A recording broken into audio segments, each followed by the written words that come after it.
Adoption of agendas, Councillor Sentence. Thank you, Mr. Mayor. Moved by myself, seconded by Councilor Wilson. The council adopt the agendas as published on August 8th, 2019, and any and all revisions published August 13th, 2019. All those in favor? Opposed? Carried. Mayor's report. On Wednesday night, tomorrow, there is a grandparents-grandchildren event from 5 to 6 p.m. with a free swim in the Thorold pool. Following that, there will be a free screening of Aladdin from 6:30 to 8:30 at the TCAG gym. I was honored to attend the National UN Peacekeepers Day on August 9th along with Councillor Sentence. We remembered the lives lost and sacrifices made by over 300 Niagara Region residents who served throughout Canada's 60 years of involvement in peacekeeping missions throughout the world. We have recently made audiovisual upgrades to the council chambers, which includes assistive listening devices, should anyone require this type of technology. This Sunday, Councillors Kenny and Longo, along with our CAO, Manoj Dalwaria, and I will be heading to Ottawa to attend the AMO conference. We have scheduled meetings with various ministers to discuss issues concerning our city. The Thorold Anchors will be hosting the OBA Championship on Labor Day weekend, beginning with opening ceremonies on Friday, August 30th at 8 p.m. There are 12 teams from across Ontario coming to Thorold this weekend for the OBA senior title. The 16th annual Thorold Community-wide Garage Sale will be held on Saturday, September the 14th. Residents can sign up to participate on our city website under latest news, where the garage sale details are available.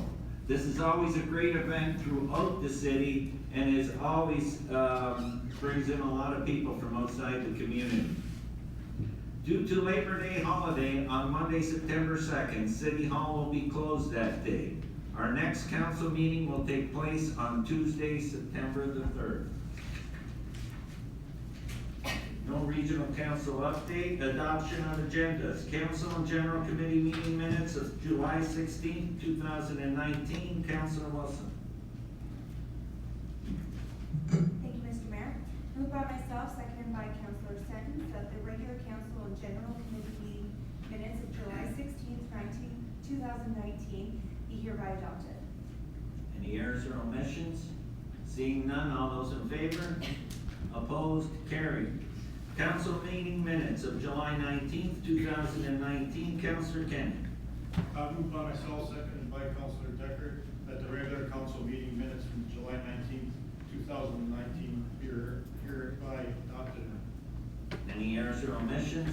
Seeing none, all those in favor? Opposed? Carried. Any declarations of interest? Seeing none, we'll move into public meetings pursuant to the Planning Act, and we have 3 meetings tonight. The first one is city-initiated zoning bylaw amendment, former Welland Street North right-of-way, D14-08-2019. To rezone the lands to a specific residential fourth density, R4B-4 and open space OS. The R4B-4 will allow the use of this proposed apartment building. The subject land will serve as a future driveway. OS will allow for pedestrian access to the park. Opening remarks and purpose of meeting and intent of the proposed zoning bylaw amendment. The public meeting is being held in pursuant to the provisions of Section 34 of the Planning Act, RSO 1990 CP 13 as amended. The above noted application has been submitted to facilitate the development of a future driveway and walkway for pedestrian access to the park.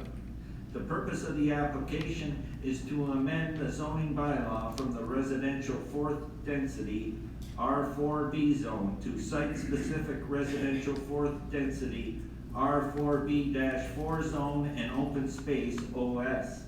The attendance sheet sign-in sheet is located at the back. If you wish to receive a copy of the forthcoming city staff recommendation report and a copy of the city council decision, please add your contact information to the sign-in sheet.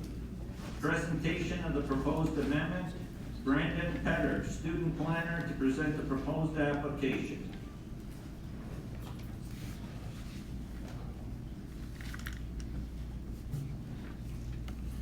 Thank you, Mr. Mayor. Good evening, members of council and members of the public. My name is Brandon Petter, and I will be presenting the zoning bylaw amendment application that is initiated by the city to zone a portion of the closed road allowance, formerly known as the Welland Street North. The city is proceeding with the amendment at this time as comprehensive zoning bylaw number 60/2019 that rezoned the parcel has been appealed and brought to the local planning appeal tribunal. This closed road allowance has an agreement of purchase and sale with the condition that the lands are appropriately zoned.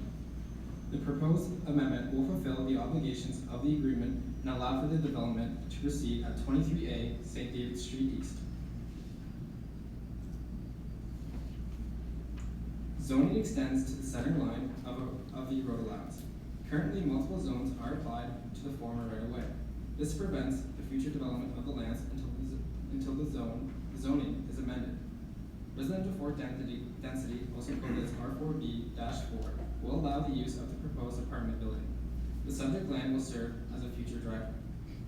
Open space, also coded as OS, will allow for pedestrian access to the park, while this land is also being retained by the city. The subject property is located on the south side of St. David Street East, west of Chapel Street North, and east of Carlton Street North, on the south side of the McMillan Park, with an apartment building located on the east side, and to the west are single detached dwelling units with one parcel, 23A, St. David Street East, having approvals for an apartment building.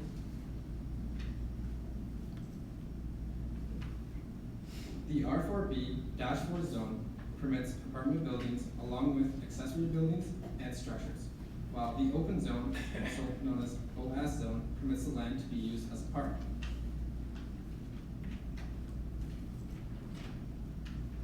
The application was circulated for comment as per Planning Act requirements. No objections have been received from internal divisions or external agencies. This concludes my presentation, and I thank you for your time and patience. Are there any questions for Brandon? Go ahead, Councilor Longo. Thank you, Mr. Mayor. Through you to Brandon. Brandon, can you go back 2 or 3 slides? There was an overhead that showed the subject land. That one right there. You have subject land over, I'm a little confused there. It looks like over top of the high school. Oh, that's just showing subject land. It's not 2 different lots. Sorry, I misunderstood. Okay, I guess my other question here is, you keep referring to it as an apartment building. Last council approved this as a condominium. Is that just the same wording? Is this gonna be a condominium building or an apartment building? Through the mayor, so yeah, just to clarify, yes, the red parcel located on the map is the subject lands that I was referring to, and that it's going to be a condominium/apartment building. Okay. To my knowledge, so a little bit of the terminology is similar. All right, that's all I wanted clarification on. Thank you. Any other questions? Seeing none, thank you, Brandon. Public participation, public input.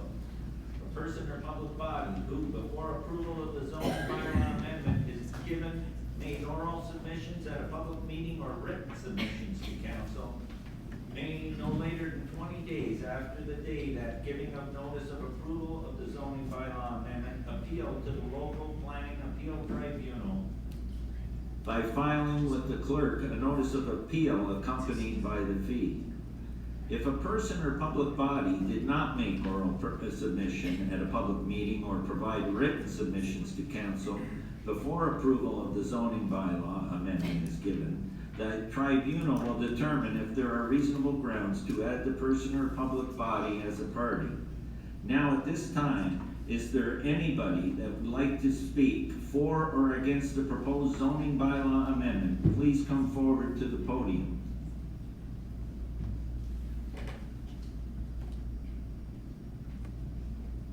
I'll ask one more time. Now at at this time, if there is anyone present who wishes to speak for or against the proposed zoning bylaw amendment, please come forward to the podium. Seeing none, I'll move on to closing remarks and closing of the meeting. This fulfills the requirements of the Planning Act, RSO 1990 CP 13, pursuant to Section 34. The city's general committee will consider staff's recommendation report, which will subsequently be considered by city council at a future date. Anyone wishing to receive a copy of the city council's decision as a result of this application is asked to submit their request in writing to the city clerk. As such, the public meeting portion of this application is now closed. We'll move on to public meeting number 2, proposed draft plan of subdivision, Downing Street, Artisan Ridge, Incorporated and Trillium Railway Company, D12-02-2019.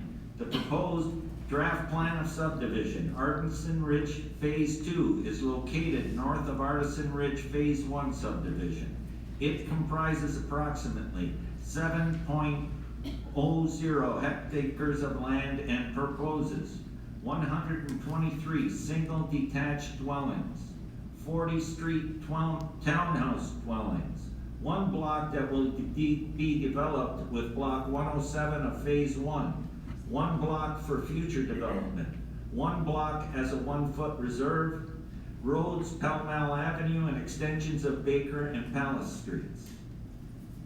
Opening remarks and the purpose of the meeting for the proposed draft plan of subdivision. This public meeting is being held in pursuant to the provisions of Section 51 of the Planning Act, RSO 1990 CP 13 as amended.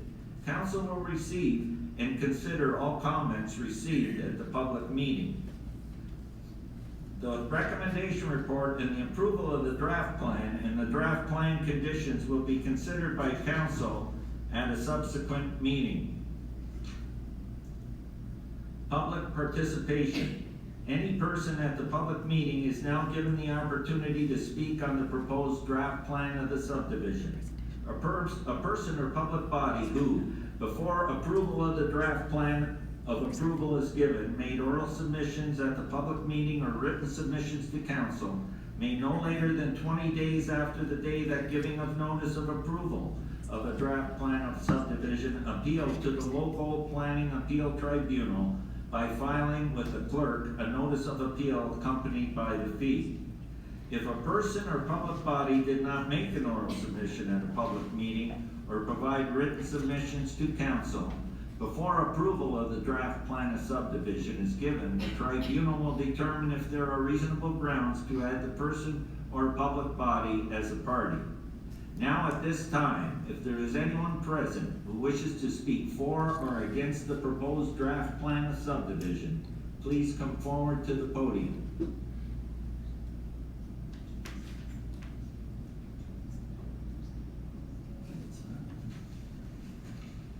So the planning staff will present a presentation followed by the applicant. Okay, go ahead, Julie. So tonight I'll be presenting Artisan Ridge Phase 2 draft plan of subdivision, the application by Downing Street, Artisan Ridge,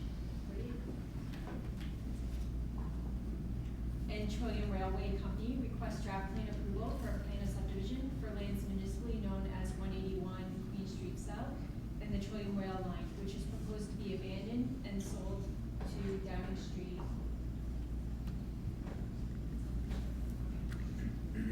Artisan Ridge Incorporated. The former brownfield land has been remediated. The proposed subdivision is located north of Artisan Ridge Phase 1 that is currently under construction.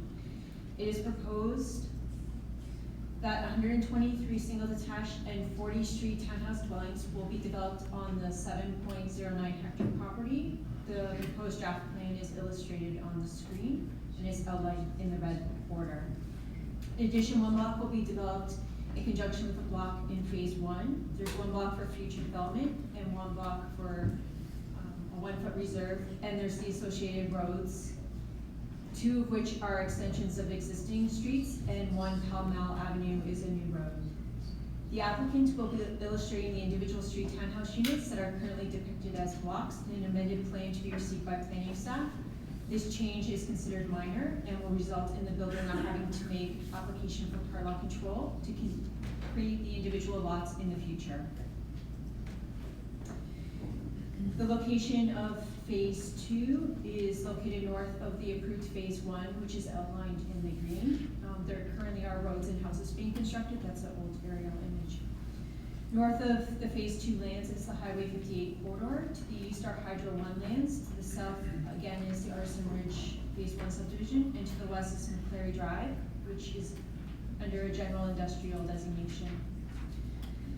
The subject lands are located within a settlement area under the PPS and designated built-up area within the growth plan for the Greater Golden Horseshoe. They are designated built-up area within the regional official plan.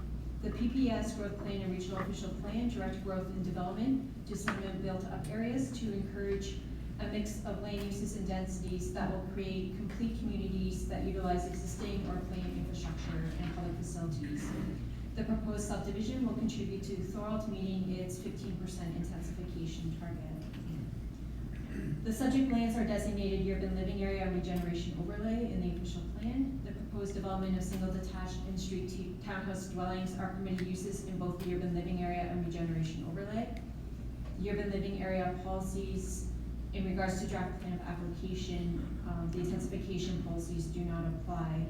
There are regeneration overlay development policies that require a minimum of 50% of the proposed residential unit types to be affordable, and that is something that the applicant and planning staff are working with regional housing to ensure the policy is met. Where the lands were in industrial use, a record of site condition also should be prepared, and that process has been initiated by the applicant. The Trillium Railway lands will require a record of site condition, and that will be a condition of draft plan approval. Other considerations include the provision of servicing, stormwater management, etc., and these will be addressed by appropriate draft plan conditions. Under the existing zoning bylaw that is in effect, which is 2-140-97, the property has 2 zones, the R3-7H, which allows for single detached, semi-detached, and townhouse dwellings, and there's a band of open space that borders the subdivision. The site-specific zoning bylaw amendment addressed phase 1 and 2 at the same time, and at that point, the city was going to require a parcel of land to be dedicated as open space at the rear of the property. The holding is to be applied until the land's access is granted by Trillium Railway and the stormwater management plan is given approval by the ministry. Bylaw 60/2019, which is currently under approval, or under appeal, sorry, rezone the lands to the individual residential dwelling types as they are no longer zoned in groups as they were in the past. As the city no longer wishes to acquire the land for open space at the rear of the properties, the open space zone has been removed, and this was done in consultation with the applicant to the draft plan accordingly. The holding was applied in the new bylaw until access to the lands is obtained from the Trillium Railway. A condition will require that the subject lands be zoned appropriately for the development. This will be applicable if bylaw 60/2019 is still under appeal or subsequent changes are made when a request for final approval is received by the city. There were several comments that have been received to date from various agents and internal departments. No objections have been received. Draft plan conditions have been provided, and it is expected that all the draft plan conditions will be suitable and can be addressed by the applicant. This concludes my presentation, and I'm happy to address questions before Stephen Bedford presents his presentation. Are there any questions for Julie? I have Councilor Hammond. I see that the phase 2 of that is now gonna take over the rail line. Yes. Did the city at one time not have a rails to trail plan in place that we were gonna go from where Lincoln Street is all the way through past where Stoke Seeds is, across Collier Road into Pelham? and adjoining to the steep hour trail, was that not the initial? So by doing this, and that eliminates any rails to trail plans that may be down. I know that some lands are already occupied, right? Know that at one time that was gonna be a rails to trail, the old, rail corridor. I think, our manager engineering might have a comment on that. Sean? Through you, Mr. Mayor, yes, at one point in time, that was certainly, the game plan. The only difficulty with it is that to do that, you end up pushing the trail over top of the old CN bridge, which we would end up having to own, which is probably about a $6 million piece of infrastructure for a trail system. Probably the better solution would be to go down Beaver Dams Road and tie into the existing Welland Canal Trail, which is 2 kilometers away from there at that point in time, and that's why we've identified that there's little interest in that property. Yeah, cause the rails, like the trail, project is still on the books, and we're still interested in doing that spur line with Pelham. And it's just diverting it, I think, along Beaver Dams Road to reconnect with the trail rather than to go through that. Okay, is there any, Councilor Kennedy? Yeah, just a question, can you go back one slide to the,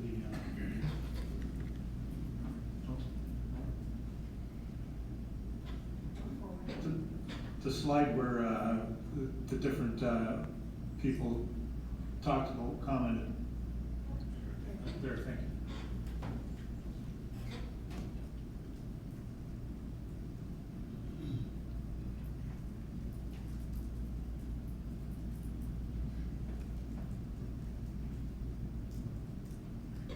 The engineering division. Second, the upgrade that for the development, is that what it's saying? The Niagara region, through you, Mr. Mayor, has identified that the Beaver Dams pumping station needs to be upgraded. Our engineering division did provide comments the same as the regional comments that were provided. And our understanding is that this is a scheduled project that will be undertaken by the region in the next year. So the draft plan condition will require the upgrading of the Beaver Dams pumping station prior to final approval of the subdivision being able to be given to ensure that there's somewhere for the sanitary to flow to. Okay, go ahead, Councilor Hanlon. Well, they just done a significant project on Beaver Dams Road and just done an upgrade with it, so they're saying basically that's an upgrade, because if you may remember, we closed Beaver Dams Road last year, and they put a brand new line in, they eliminated all the evergreen trees along where General Chemical is, and they put a brand new line in and upgraded the pumping station then, because that's when they had to build the water retention plant across the street from the Public Works building, so that it could siphon over as a drainage. So the region just spent a significant amount of money upgrading that, so am I hearing that we just spent money as taxpayers and now it's not sufficient enough to sustain the development that's occurring? Because they did a substantial amount of work last year, no doubt about it, they was there upgrading the station. I'll turn that over to manager engineering, Sean. Through you, Mr. Mayor, the work that was done last year was actually done by Artisan Ridge. It was the installation of the sewer across Beaver Dams Road to the pumping station. Now, what Julie's saying and what the region's saying is that that pumping station, when this is fully built out, won't have the capacity and it needs to be upgraded. They've started that process now. That's just the thing though. Why would have the developer spend all this money on infrastructure, knowing that in the future plan would be to upgrade the station? Would make sense that when the initial infrastructure is being done, that the upgrading of the station be done then. I understand this, I just think you're doing it backwards, in a sense. I appreciate the comment, but to see all the work done by the developer then to the pumping station, to me, like, if it was gonna be a future project, we should have coordinated something better, I think. Because obviously, if that's a station, it's gonna be upgraded, that infrastructure is gonna have to be replaced then. Some of it. Go ahead, Sean. Through you, Mr. Mayor, the coordination did happen with the region. They were very aware of the situation. Their policy as it relates to upgrading pumping stations is only when they get up to about 80% the capacity are they going to upgrade, because sometimes, and a lot of times, developers will come in and they'll create these plans and they'll never execute. And so they don't want to be put in that situation where they've put the infrastructure in place. So what they're doing is forcing the developer to put that infrastructure in place, prove to them that they're selling houses, and then they're gonna upgrade afterwards. And none of the infrastructure that was put in place by the developer is throwaway. It's all been pre-planned, and that was the intent right from the get-go. Thank you. Any further questions? Councilor DeRose? The councilor will take up. Through you, Mr. Mayor. Julius, under the Ministry of Transportation, the noise berm, is that a cost that's going to be incurred by the city? No, that will be a cost that's incurred by the developer. That's standard practice along MTO corridors. Thank you. Councilor Wilson? Thank you, Mr. Mayor. Through you to, program staff member. I think what Councilor Henley was asking, may have answered my question, but my concern was, does this mean the city would be liable if they're not able to sell the homes due to the pumping station not being upgraded in time? Through you, Mr. Mayor, no. As a matter of fact, what will happen is as the subdivision agreement is starting, before we enter into the subdivision agreement, they will have to have the pumping station upgraded. So any delays on that end won't be the city's responsibility. Okay, any further questions? Seeing none, thank you, Julie, for your presentation, and I'll call up Stephen Bedford next on behalf of the applicant.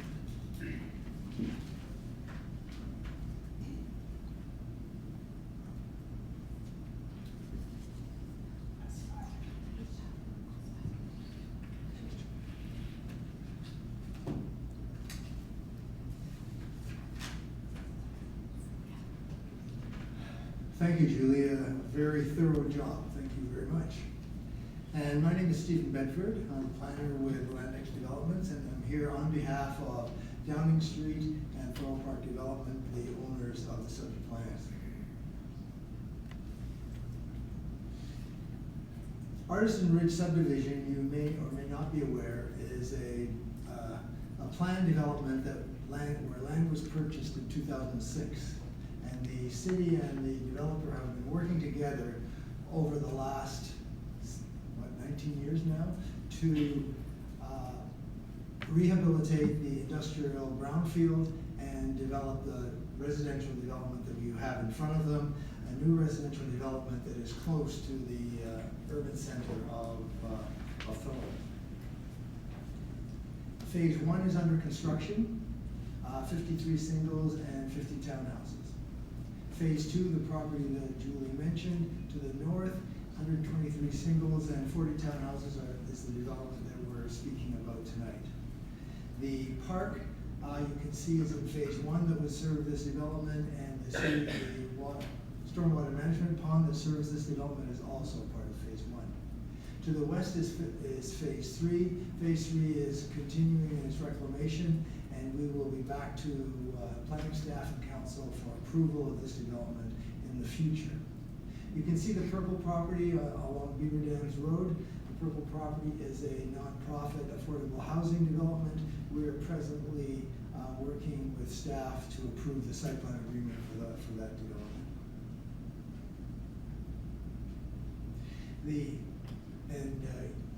The conversation has already been raised around the Trillium Railway. We own the railway and are in the present process of reclaiming that property as well, so that we get a record of site condition for the railway property before the plan is eventually registered. So this property has been a brownfield for many, many years. There's groundwater contamination issues as well as basic soil contamination. There's been over 400,000 tons of material that have been removed to deal with remediation. The rail line is being decommissioned, and that too will be remediated.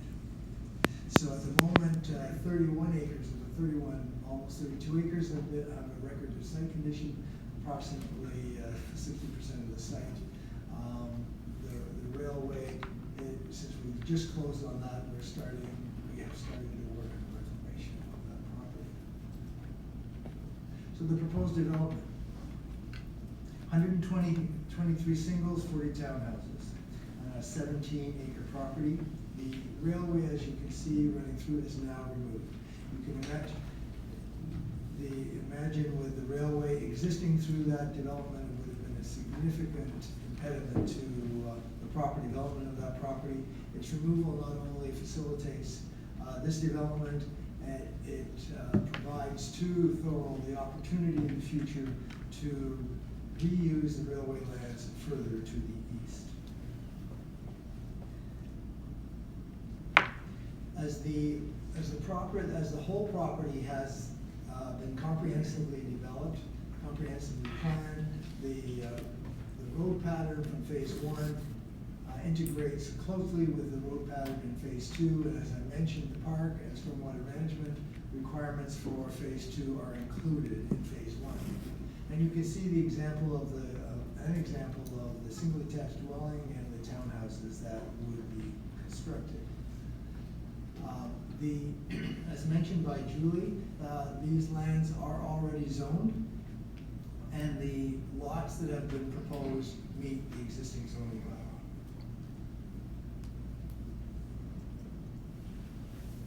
As Julie was indicating, the proposal you have in front of you is totally compliant with the preemptive policy statement, the growth plan, and the regional official plan. It's consistent in many ways with the City of Thorold official plan. We are working with the region to deal with the affordability issues with the housing units. And I'm happy to answer any questions that you may have. Thank you, Stephen. Any questions? Councilor Sentence. Thank you through you, Mr. Mayor. I was just wondering, again, I'm always interested when I see affordable housing, senior housing. Are the other phases planning on putting anything like I saw on Beaver Dams Road there, in particular senior housing or senior affordable housing? At the moment, the concept for phase 3 does not yet include any affordable housing. At the moment, but there is a possibility. It is. Thank you very much. Any further questions? Seeing none, thank you, Steve, for your presentation.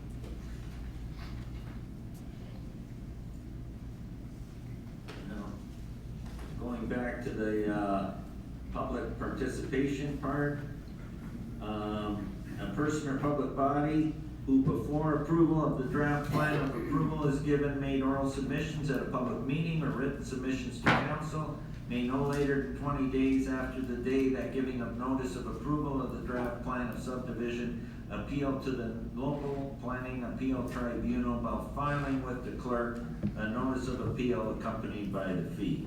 If a person or public body did not make an oral submission at a public meeting or provide written submissions to council before approval of a draft plan of subdivision is given, the tribunal will determine if there are reasonable grounds to add the person or public body as a party.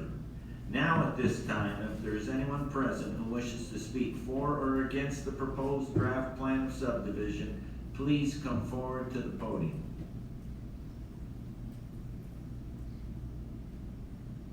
And I'll ask one more time now at this time, if there is anyone present who wishes to speak for or against the proposed draft plan of subdivision, please come forward to the podium.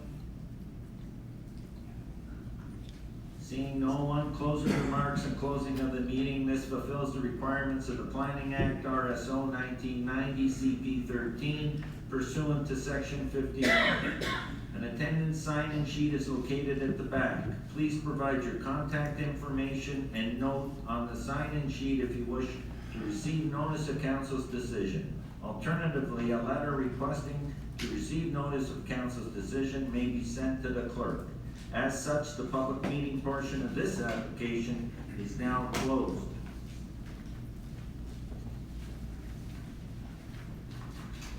And now moving on to public meeting number 3.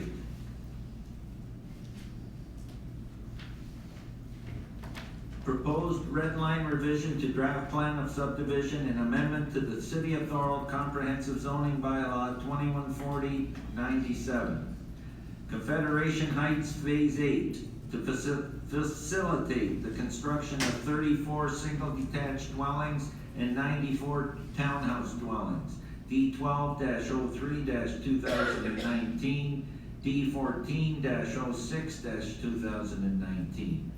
Opening remarks and the purpose of the meeting and the intent of the proposed zoning bylaw amendment.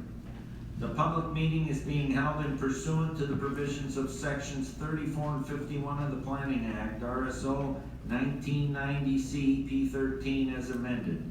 The purpose and effect of the red line revision to the draft plan of subdivision and zoning bylaw amendment is to rezone the subject lands from the West Neighborhood Residential Second Density WNR2 zone and West Neighborhood Residential First Density WNR1F zone to West Neighborhood Residential Third Density WNR3 zone and West Neighborhood First Density WNR1F zone to facilitate a change from 4 single detached dwelling units and 144 semi-detached dwelling units to 34 single detached dwelling units and 94 townhouse dwelling units.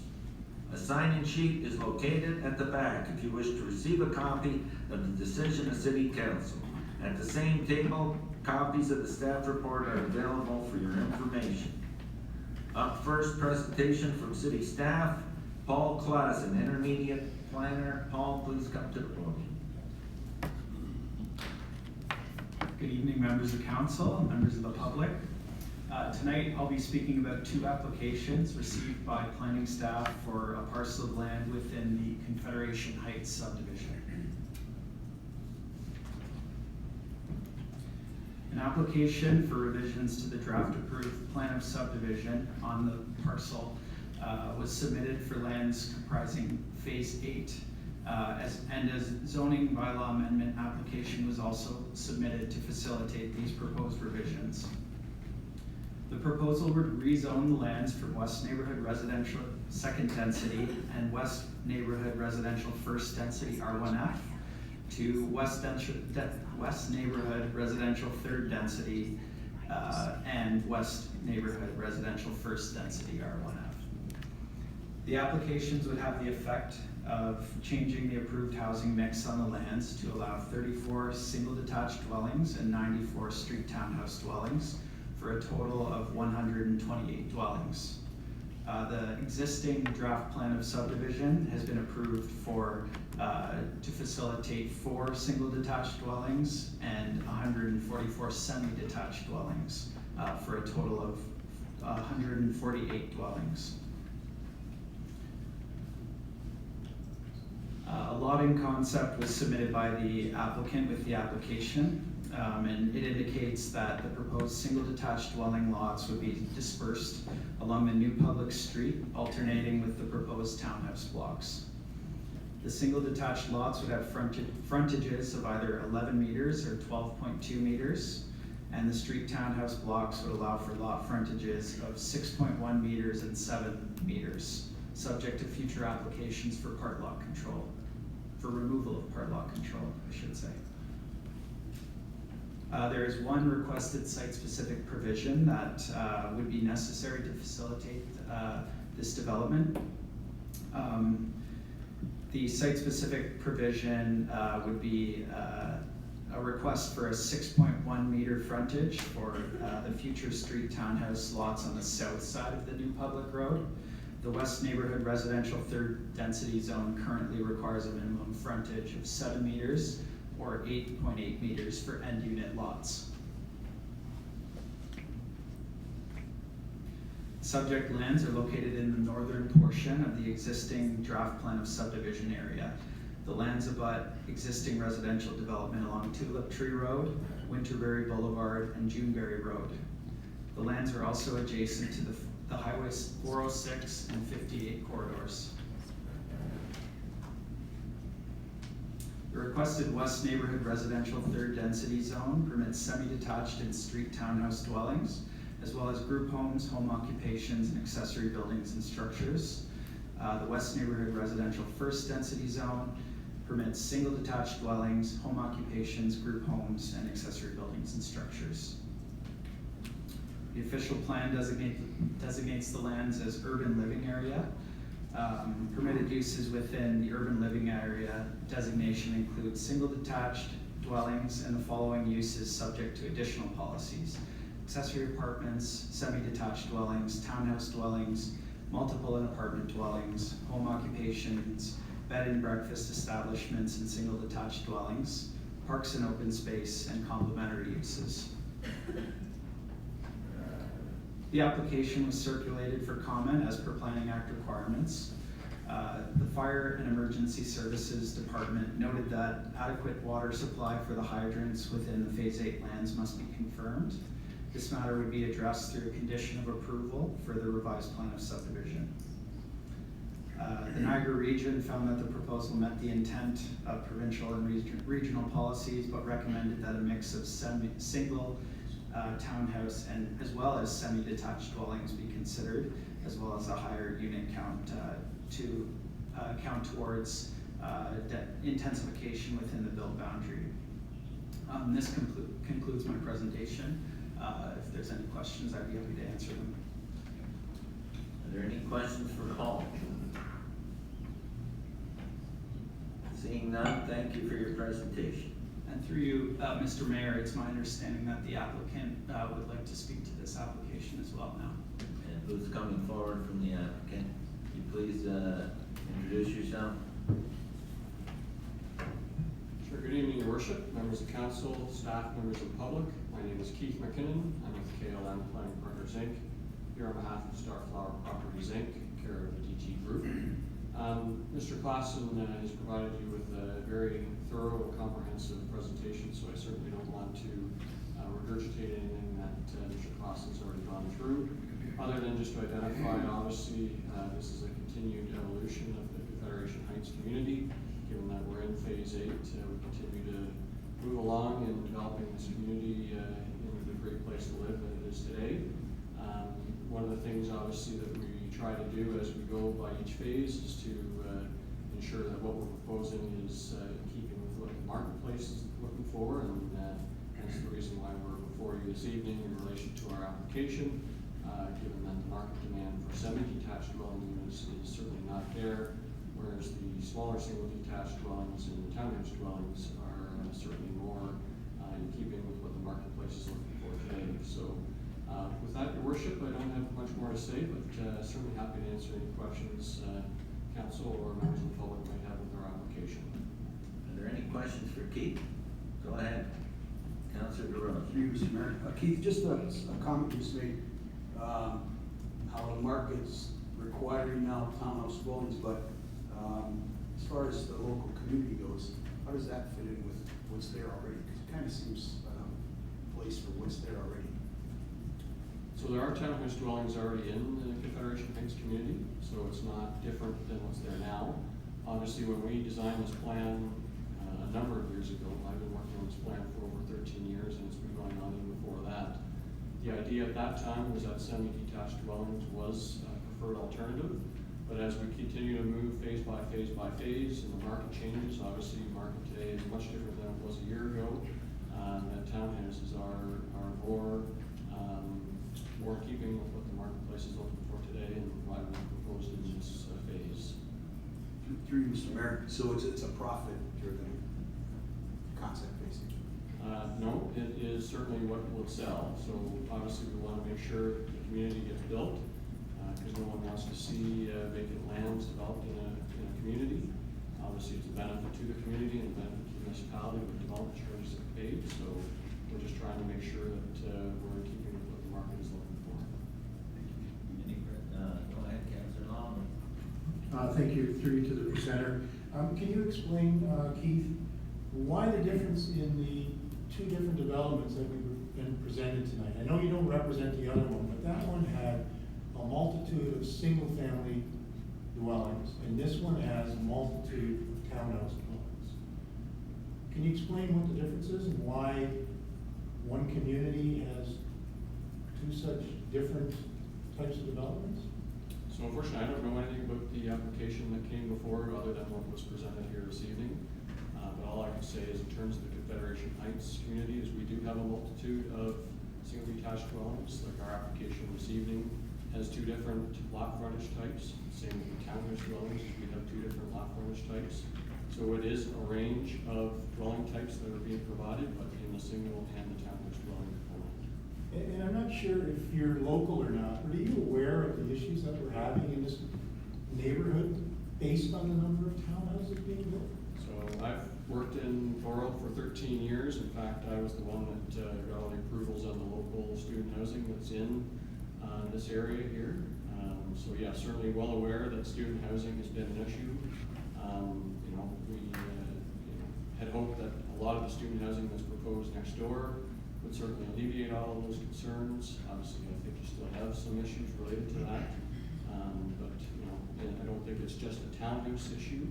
I think it could be related to any item, and it really comes down to an enforcement component as it relates to municipality ensuring that enforcement of these types of housing with students is being maintained. So you are aware we do have a student housing issue in the area, and this would probably, would you agree, add to that issue? No, I would not agree to You that. wouldn't agree to that? Okay, then we'll disagree on that. Thank you. Any further questions? Go ahead, Councilor Wilson. Thank you, Mr. Mayor. Through you to the presenter. Keith, would you consider the recommendations of the region, adding some single dwelling, or sorry, town?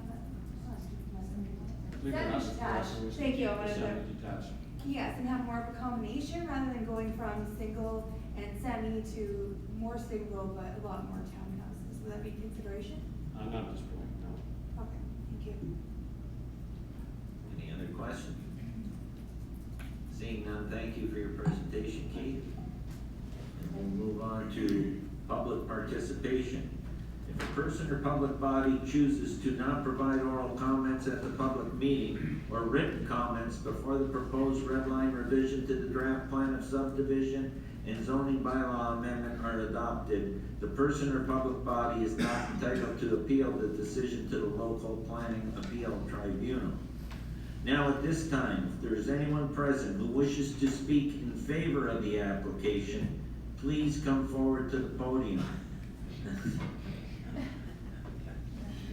Anyone that would wish to speak in favor of the application, please come forward to the podium. Seeing none, is there anyone present who wishes to speak in opposition of the application, please come forward to the podium, state your name and address,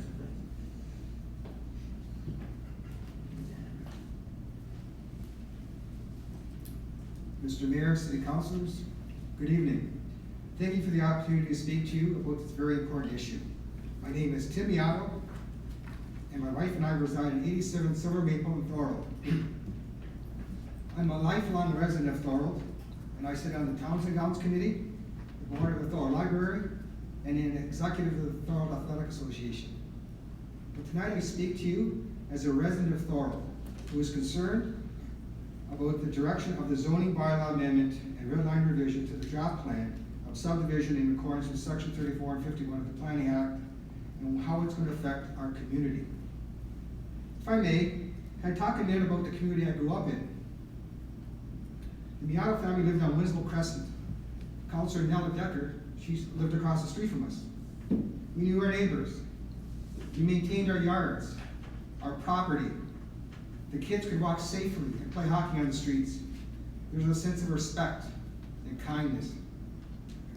It was the same type of neighborhood that Councilor Kenny, I'm sure Councilor Sentence, grew up in, and the mayor grew up honing their skills in hockey, and Councilman DeRose honing his great skills in soccer. Believe me, these neighborhoods weren't utopia, but it was Thorold. It was a community. We supported our schools, churches. We supported our sports associations, food banks. We helped each other out. When someone was in need, we were there to help them. That's what we had, not so much today. Today, developers say long awaited wait for the next phase of West Community. What is a community? By definition, it's a group of people living in the same place, having particular characteristics in common, with a feeling of fellowship with others as a result of sharing common attitudes, interests, and goals. In all honesty, do you think that new development, Elderberry and Winterberry, are a community? If so, I ask you to reread the definition. The developers are here to make money, no question about it. City of Thorold wants to increase population, increase taxes. I get that. I understand that. I'm not opposed to either, but in fact, I'm in favor if they are both dealt with properly.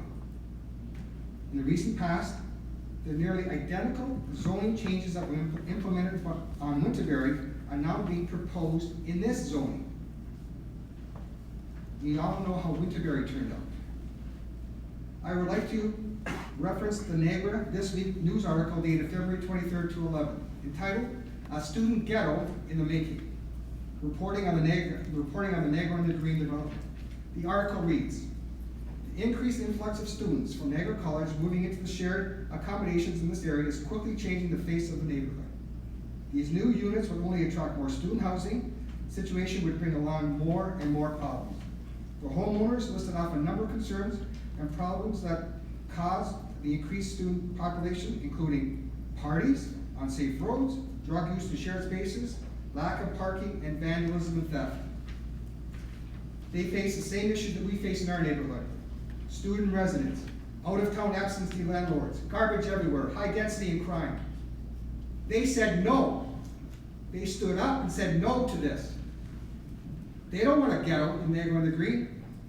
They didn't want to increase crime. I would submit to this council tonight, if we don't make changes now, we'll have a student ghetto in the making, and we have nobody to blame but ourselves. Case in point, Winterberry and Elderberry are vacant 3 to 4 months a year. There's garbage, the lawns aren't cut. The road population is growing. As previously stated, developers want to sell homes. The buyers of these homes are out-of-town landlords, who in turn want to stick as many students into homes without being regulated. Do you honestly think that these out-of-town landlords bring any benefit to the community besides paying their taxes? Do they sponsor teams? I haven't seen any of those out-of-town landlords' jerseys on anybody's hockey teams. Do they help donate money to the food bank? Do they support our churches? Do they take, and not give anything back? What's Brock University's position on how are they helping with Thorold in this situation? Brock University advertised for landlords who are not safe on their website.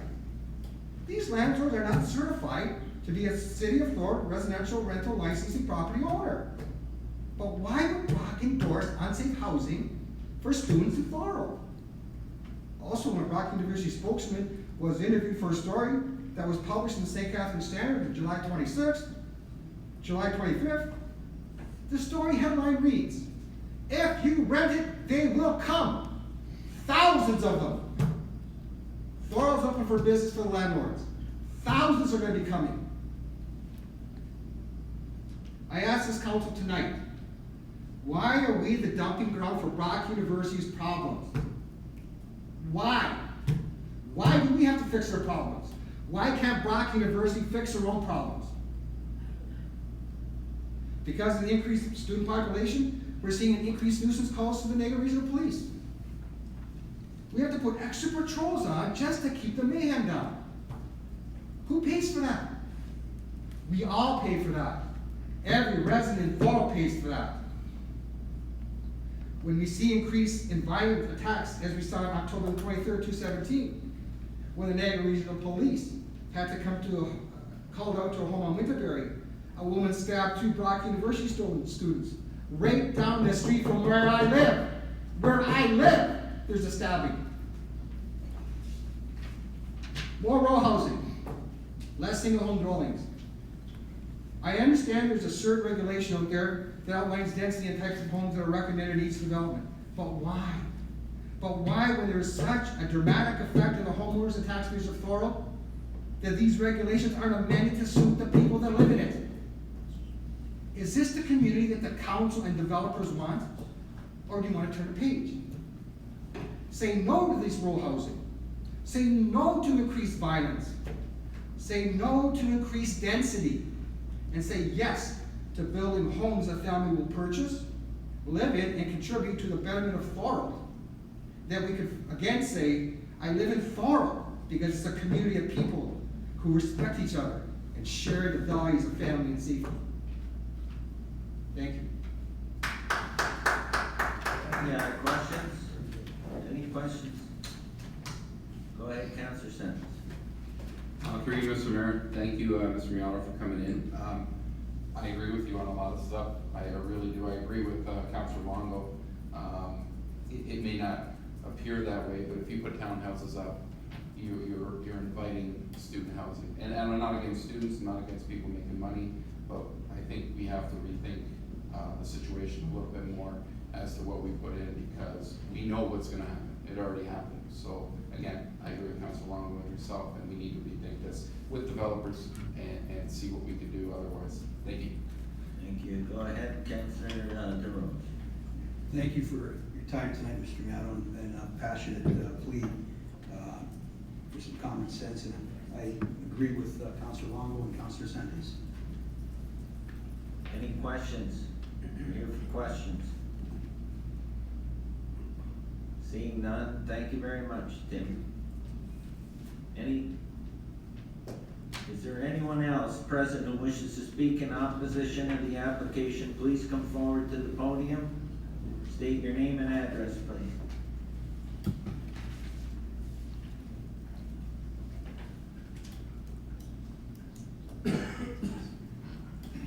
Hi, Mr. Mayor, councilors. Thank you for allowing me to take this time to give you my point of view. My name is Charlie Ello. I'm from 52 Silver Maple here in Thorold and within the same community. I'd like to take you back to November of 2009, a time when there was a proposed rezoning put forth on Lynchburg Boulevard, one street away from this proposal, and eventually passed by our then city council. This rezoning was of similar nature in the same community and was for the purpose of increased density by way of adding multiple townhomes in lieu of singles and semi-detached. I only bring your attention back to this as I feel this should be a great lesson to what we can expect as a result for this proposed rezoning if allowed to be amended. The results from 2009,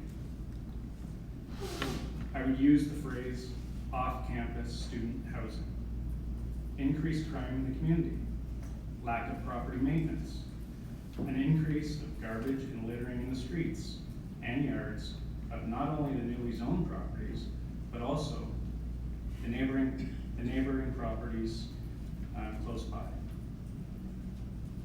Eventually, forcing nearby neighbors to reluctantly sell and move out of the neighborhood and even our community. This seemed to be a very heavy topic during the last campaign. And I ask you all to not make the last problem even larger. Thank you all. Thank you, Charlie. Is there any questions? Go ahead, Councilor DeRose, questions, please. Thank you, Charlie, for showing up. Charlie, how's the rest of the community where you live feel with your neighbors? Well, I can say that over the last 5-7 years, the increased violence, the increased partying, the increased problems that we're hearing in the media, and that we're all experiencing is a very, very large topic in community conversations. It's one of the first topics which are brought up when you meet somebody in the neighborhood, and we're all afraid it's just going to get worse. I mean, none of us are against townhomes. There's nothing wrong with townhomes. Quite frankly, I grew up in a townhome. I have nothing wrong with that. The problem is, we live less than a kilometer away from Brock University. It becomes a great, great business plan for landlords to pack as many students in a 3 or 4 bedroom, small footprint, high density building as they possibly can. in this neighborhood, that's as high density as we'll allow them to get. We allowed it in 2009. There was speculation that this is what would be brought. It happened. We're all living it. Don't let it happen again. Thank you. Go ahead, Councilor Hammond, question. Charlie, do you feel that then the influx of the social issues that we're feeling is basically in part because of the influx and the density of Brock students living in the neighborhood? Well, I think it has a great deal to do with it. What I can say is they have no community involvement and they don't make our community any better. I can't say that things are gonna change for the better if we don't have this happen, but I can say it will change for the worse. If I can just make a comment, I encourage you to stay, the residents, because we're having a presentation tonight by the president of Brock that's gonna say what benefit it is for Brock students to be in the neighborhood such as Confederation Heights. So I'd like you to stay around to hear his presentation if you would. Any further questions? Seeing none, thank you for your presentation, Chairman. Thank you. Is there anyone else who wishes to speak in opposition to the application? Please come forward to the podium. Is there anyone else present who wishes to speak in opposition to the application? Please come forward to the podium. Seeing none, I'll move to closing remarks and closing of the meeting. This fulfills the requirements of the Planning Act, RSO 1990 CT 13 pursuant to sections 34 and 51. The city's general committee will consider the staff's recommendation report, which will be subsequently considered by city council at a future date. Anyone wishing to receive a copy of city council's decision as a result of this application is asked to submit their request in writing to the city clerk. As such, the public meeting portion of this application is now closed.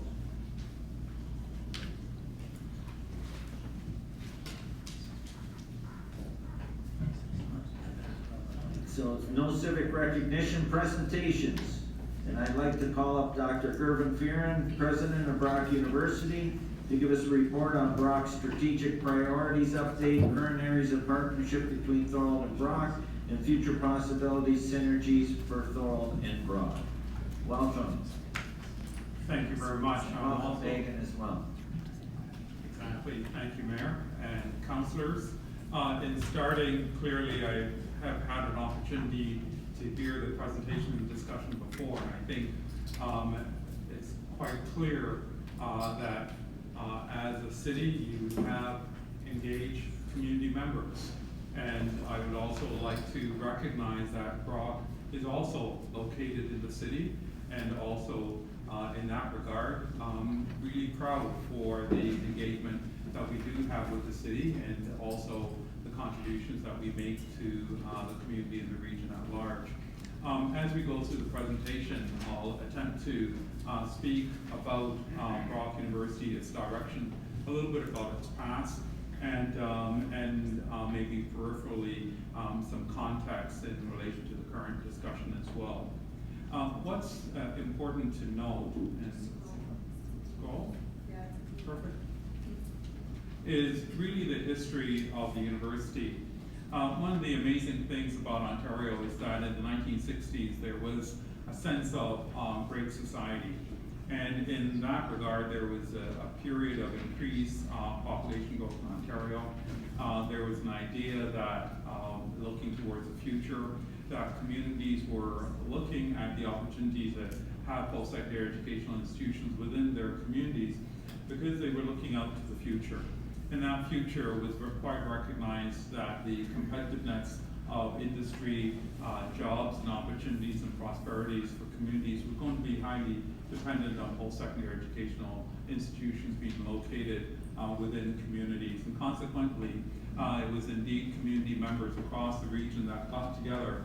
And in the depiction here, the Allenbergs Women's Institute got together, advocated for the establishment of Brock University. Indeed, individual family members put up dollars to be able to get the university and advocate at the provincial level for the university to be located within Niagara and the site where it currently is at. In 1964, we were successful as a community, as a university being established. Humble starts, refrigerator factory, church basement by way of example, and today I think we can celebrate the establishment of an institution that's recognized at a global level in terms of the research, teaching, and learning activities that takes place.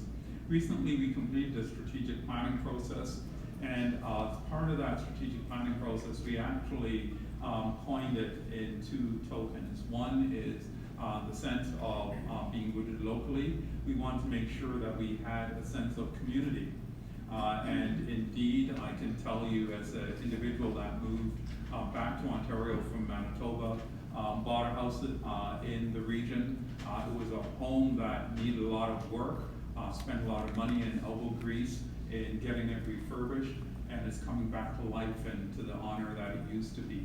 As an individual who actually had a couple of agricultural degrees, worked with the Minister of Agriculture for a number of years, counted fruits in this area to be able to contribute to the estimate of the fruit count. I can see how the whole region has grown, how it's vibrant, and how the university has played a part in the kind of celebration that I think that when people think about Niagara, they think about the vibrancy of this entire region and the role of the university as part of it. Well, let's think about today. That was the history of the university. A little bit about today. Well, today we graduate about have about 19,000 students. We're growing. We have about 100,000 graduates as of last year. That number is increasing, about 4,000 graduates each year.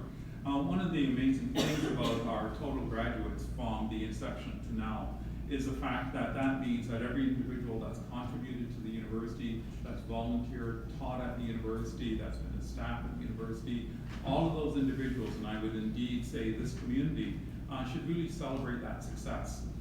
Without question, when we take a look at universities across Canada, across North America, globally, universities are without question are places of innovation. Sometimes they're also places of challenge, but I think that should not be missed. That there are also places that graduate the talent, the skills, the individuals that will be contributing to the business and the vibrancy of communities in the future. As mentioned, we graduate about 4,000 students each year. A large number of our students actually come from outside of the region. One of the amazing items that when we talk to the Chamber, when we talk to businesses across the region, we ask them what are the major limiting factor to your future growth and retaining business and attracting business to the region. The single statement that gets made is talent. And that means then that we are part of the value chain for the vibrancy and prosperity of this region. It doesn't mean that necessarily that every individual working in your community will have gone to Brock or will have been a student or works at Brock. But I can tell you that every single business and every single service across this entire region benefits from the fact that Brock is here. And that's something I think we should all be proud about, not simply those individuals associated with the university, but the community. The community was a part of generating this university, and I think that's an outstanding accomplishment. 97 universities in Canada, and in this community you have one of those 97s. And I think that's a point of pride that should be had as well. Well, let's look at the economics. The economics of the university is simply put. From a economic impact analysis, we generate about $640 million in terms of economic impact across the entire region. Our payroll is about $212 million. And what's interesting is that if you take a look at the percentage of our payroll in terms of employees, where do they live? About 10% of those individuals live right here in the city. And consequently, that when we think about Brock University, we think not only about our students, we also think about our employees. We think about both our students and our employees, faculty and staff, as your community members. There may be our employees or our students, but they're also your community members. And one of the things that we're trying to advocate for is that our students today may become your residents of tomorrow. And by being able to celebrate and welcome them to the experience that they have within the region, they're also here to be able to spawn some of the economic future that will be so important to the future of this region in Ontario at large. Well, moving down a little bit, what I think I'll do is, rather than listen to me only, to be able to share the podium with Megan, who will speak about some of the activities and some of the value proposition at a local level of the university. So the value of the university is not just our students. There's also, as Dr. Viren talked about, the 4,000 students that we graduate each year. We hear from a lot of those that they'd like to stay in Niagara. They'd like to stay here and build their families and work in this area. There's also the research and innovation that happens at a university that supports local businesses, increases the health and well-being in communities, and increases the social capital. As Dr. Farron talked about, we recently completed our strategic plan, and it had 4 priorities: offering a transformational and accessible academic and university experience, building a research capacity across the university, fostering a culture of inclusion, accessibility, reconciliation, and decolonization, and our last one, enhancing the life and vitality of our local region. This is the one I'm going to focus on. So some of the things that Brock's been doing to really get out to the community is create strategic partnerships that allows us to leverage not only our student volunteerism, our placements, our research, our innovation, and our in-service. So some of these you've probably seen in the paper recently. You've got the list in front of you, but today we actually signed an MOU with Folk Arts that allows us to help newcomers in the community. The Niagara Adapts is another one that's a newer initiative that is allowing us to work with 7 different municipalities to look at the environmental sustainability of our region.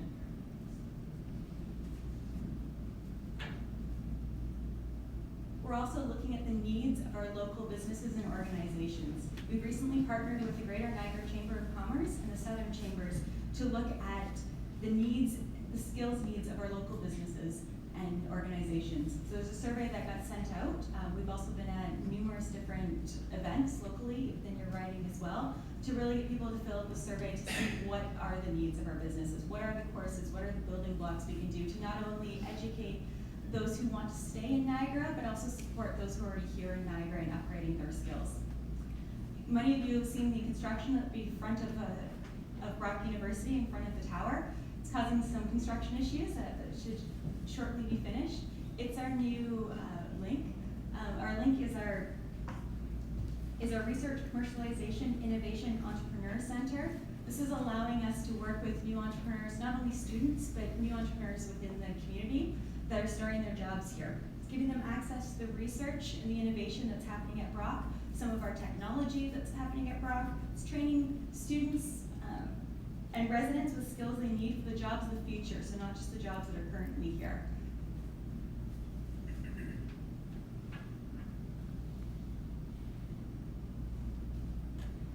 Well, one of the things that I can recall, and now in my 3rd year at Brock University, that was an early dialogue, was exactly considerations relating to community relations as it relates to our students. And I'm actually really pleased at the work that we did with members of the city here, with Niagara Regional Police as well, with our own campus security, to be able to establish a framework where we do more community relations for our students, where we get out and make sure that we're trying to address some of the challenges of our students who live off campus in general, and as well working with the Town and Gown Committee in order to be able to see and look at best practices, those things that we're succeeding at and those things that we can improve. Without question, there's a gap between what we would desire as outcome, but I think that it's also a tribute to the community to say that we can work together to be able to address those considerations.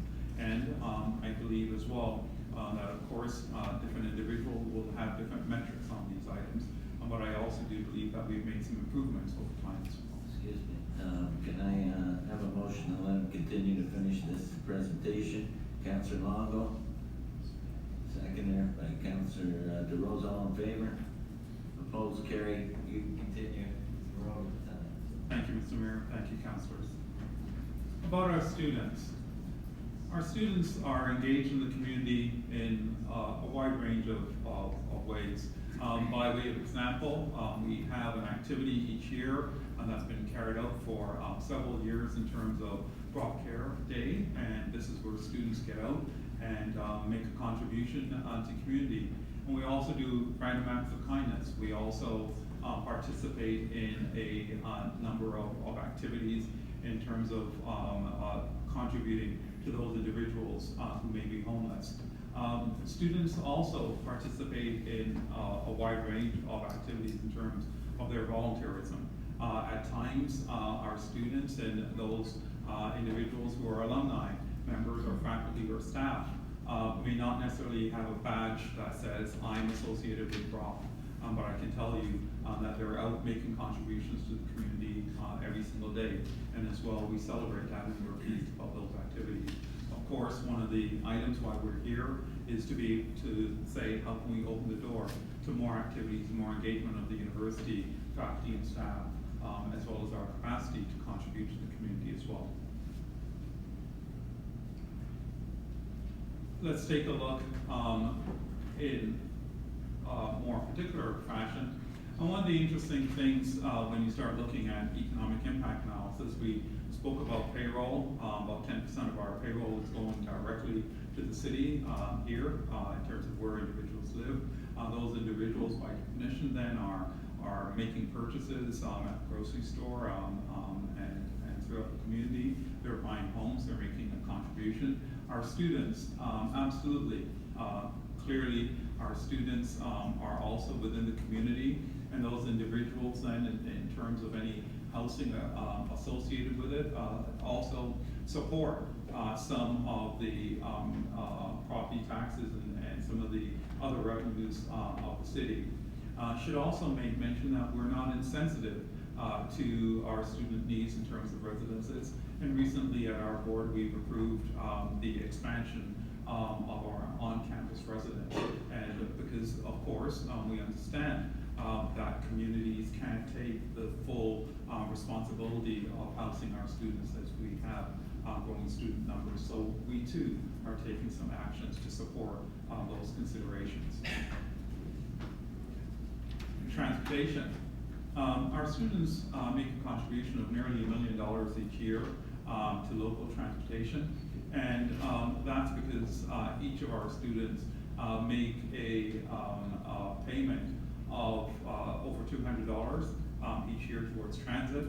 Consequently, directly to the city here is nearly $1 million. Recently, we recognized, and it was brought to our attention, that there was some cost escalation as it relates to local transportation, and we thought that we should also respond in discussion with our student union, and there was also an additional commitment made of $50,000 for this fiscal year as well. So that brings our contribution to local transportation to well over $1 million. And when you start adding up all the direct economic impact to the city, I believe that we would all agree it's a significant economic impact. When we think of the idea of attracting talent to the region, often, by the way, a CEO or a VP to a company or different employers in the region will ask, is there a university in the region, whether it's for themselves, for their partner, or for their children. That's also a part of the ability of the region to be able to say, you've got some of the assets within the region to keep and attract talent, to keep and attract capital investment.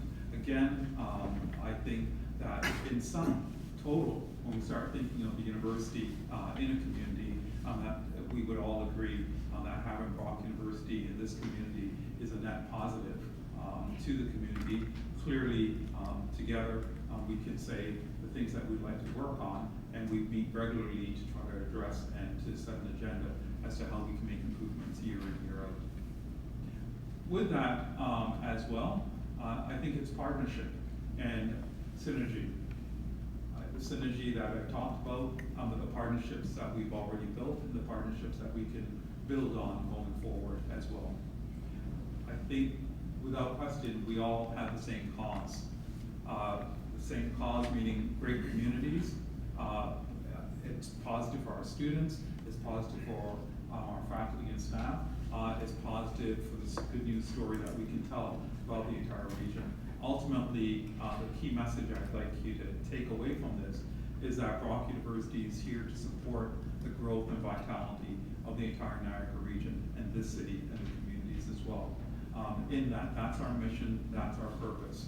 Where there are challenges, we want to address them. Where there are opportunities, we want to work with you together on it. And thank you so much for the opportunity to be here as a part of the presentation.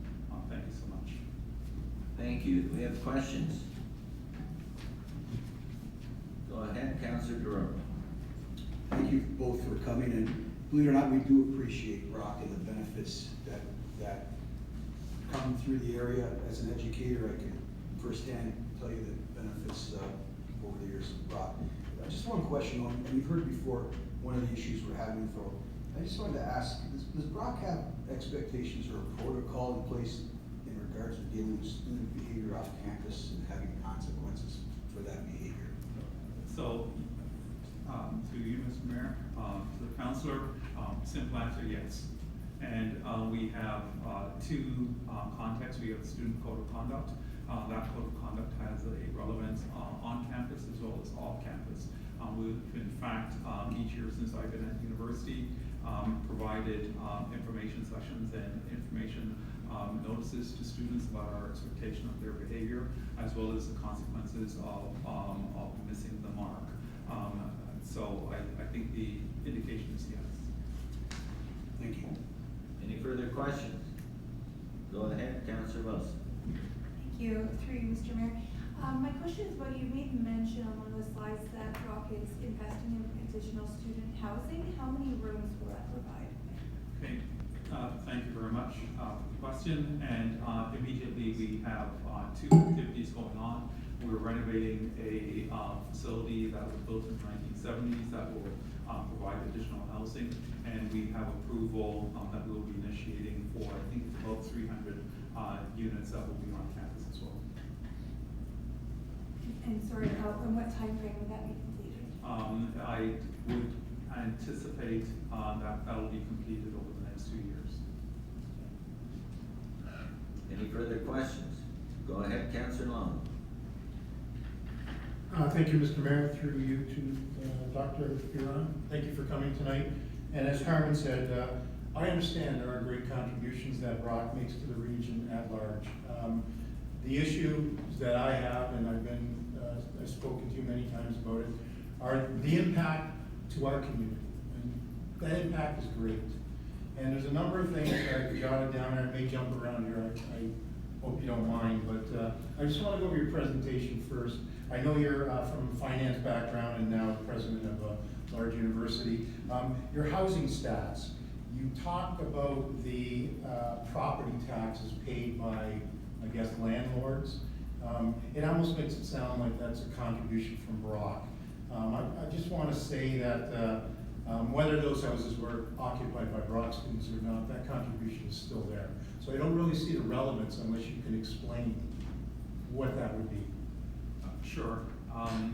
Why don't we do the thought experiment then, to you, Mr. Mayor, to the councillor. Were Brock University not here, would there be 19,000 students? No, obviously there would not be, but would there still be the same number of homes? That's anybody's guess. I think we would agree on that. And I'll morph into my next question then. At the region, state of the region address by Jim Bradley, there was a roundtable discussion.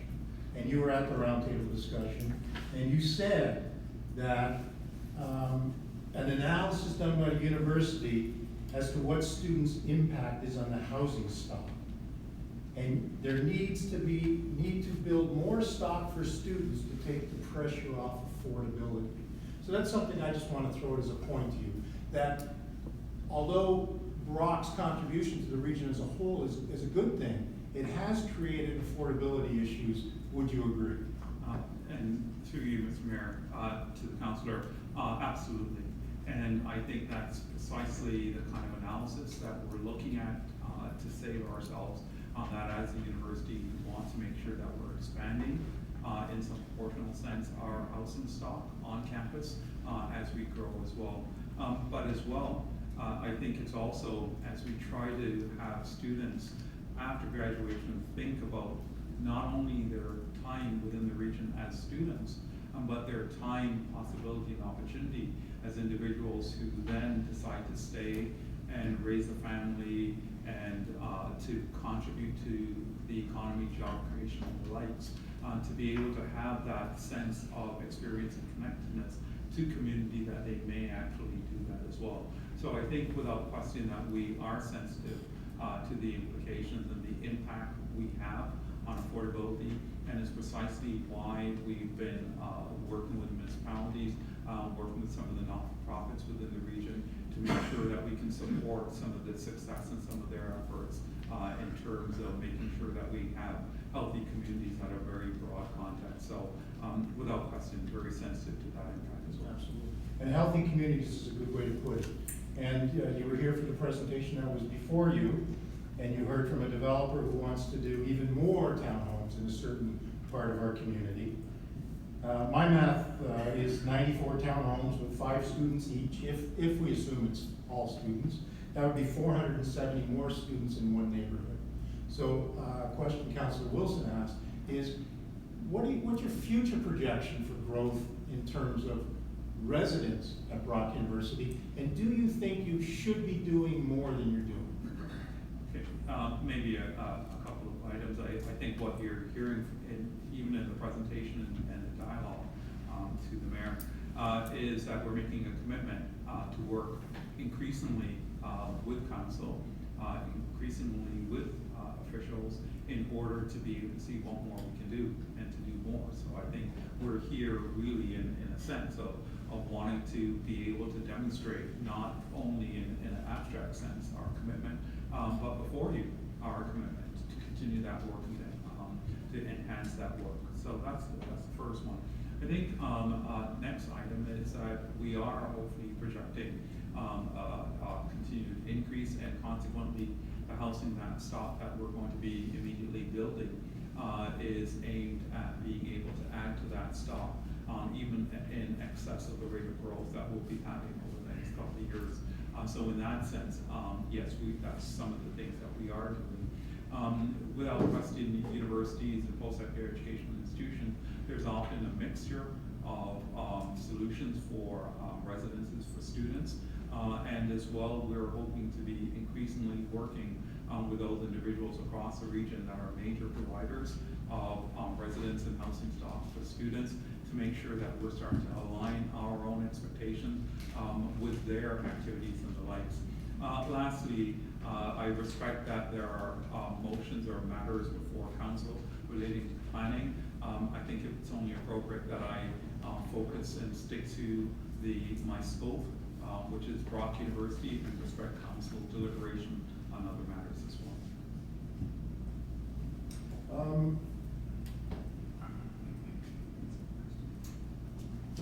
You would obviously agree that there is an impact on our community in terms of increased policing, increased bylaw enforcement, and so on. We've had this discussion before regarding heads and beds. You understand my position on it. I believe that Thorold is being drastically shortchanged on heads and beds. It's not your doing, it's the provincial government's. But what is Brock's stance on Thorold's request to receive heads and beds?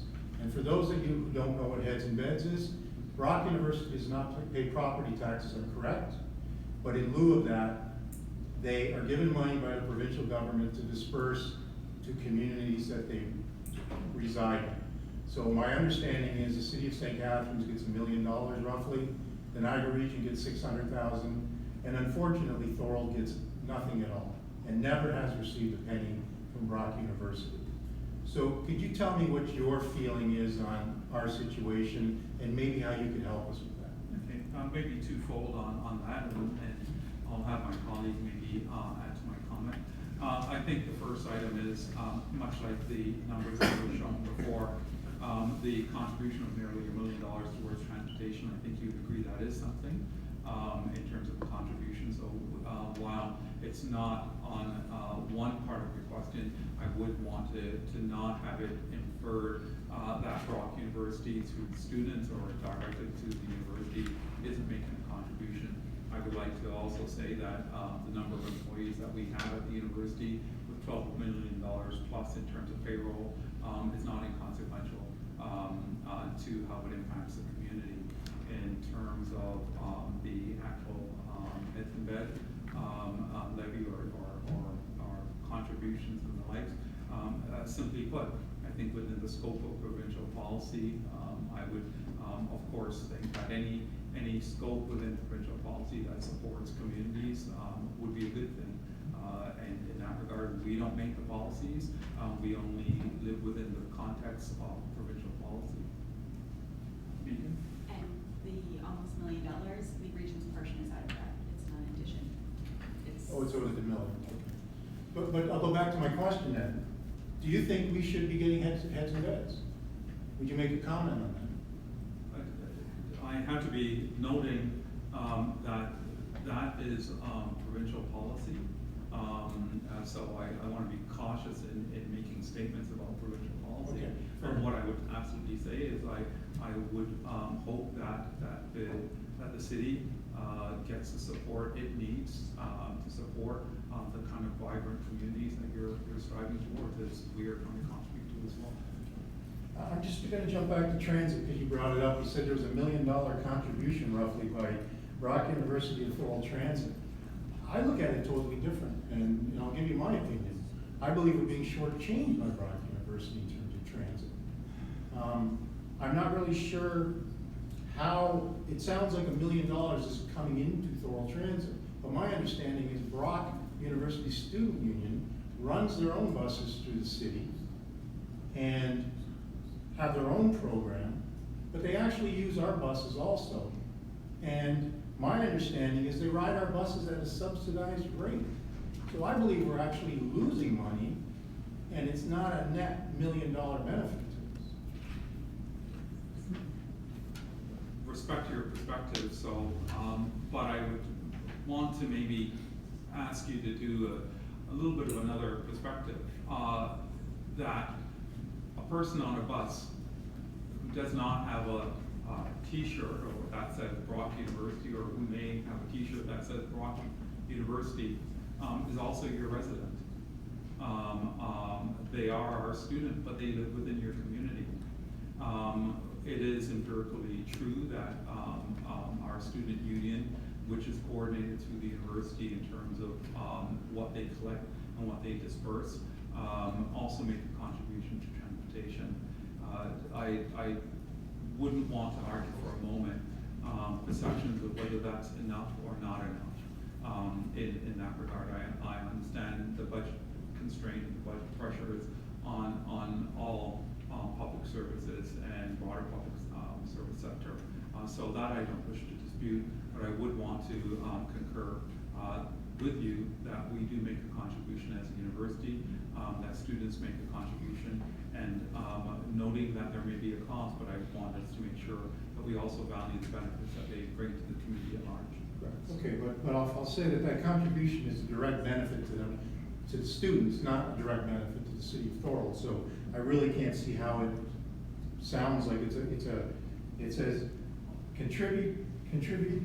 contribution to support Thorold's transit operation is $963,000. It doesn't support our transit operation, it supports their own. So I'll leave that at that. Do I have a time limit, Mr. Mayor? Okay, good.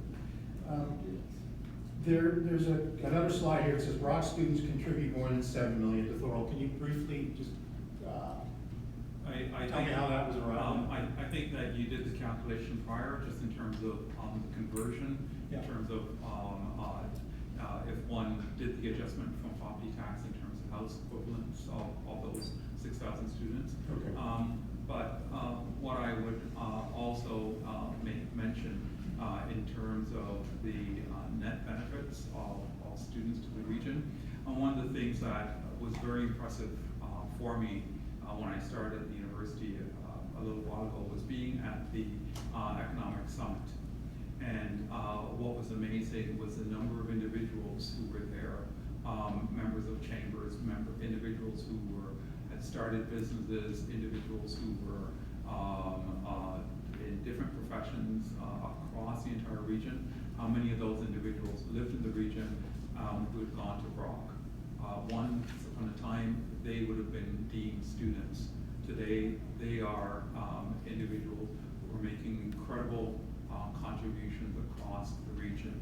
I just want to recognize to council that yes, they may be students today, but do know they may be your counselors and the likes tomorrow.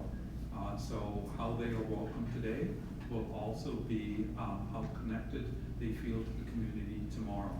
And if we can attract, as a region, the talent that's going to drive the economic growth of this region into the future, then I want to make sure that one message that the students hear from the dialogue tonight is that there are challenges that we all need to address, but their talent, their contributions to the future vitality of this region, this province, and this country, and that is welcomed. And at no time would I want students to feel unwelcomed in the very communities for which they are studying. Sir, I'll finish by saying I couldn't agree with you more. As you know, my daughter's a graduate of Brock University, Dr. Amanda Longo. And when Amanda lived in the community, she respected the community, as Mr. Miato said. She respected the neighborhood. She respected the institution that she represented. And I just hope moving forward that we can have more of that. Thank you. Any questions of Councilor Wilson? Thank you, Mr. Mayor, through you to the presenter. I just had a few questions. First of all, I want to say that I do see Brock as a benefit to our community. I think I have no desire to discriminate against somebody because they're a student. I think that we could probably all agree on that and also the benefit and hopefully driving economic growth to our area. That is one area that as a council we are focused on, attracting more business, and I do believe that having a university and a college nearby just help us with that. So I just want to start by that.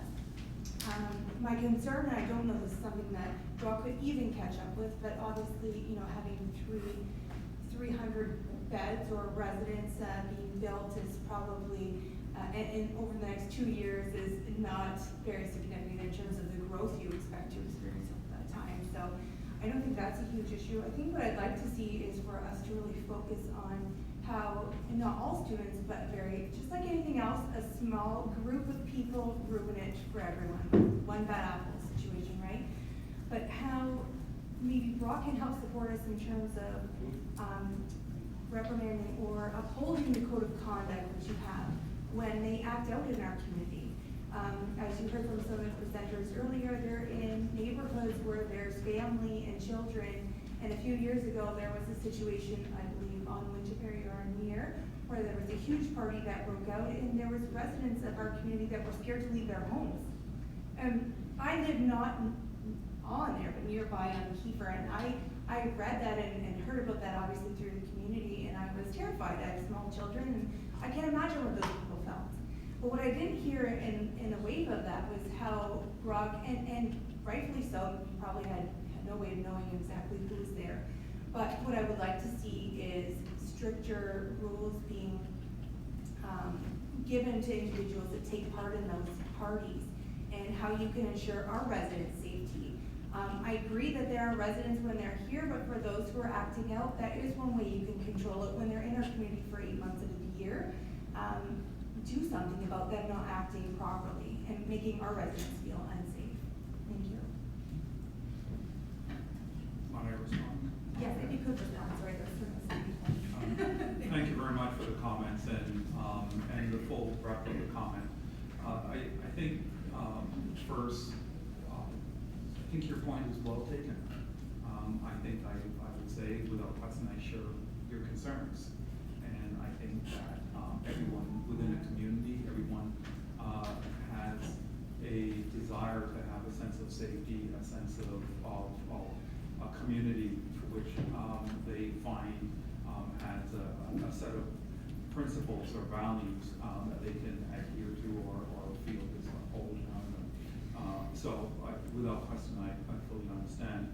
I would also say that over the last couple of years, we have taken some steps in terms working with the, regional police, working with campus security, enforcing some of our own code of conduct and the likes.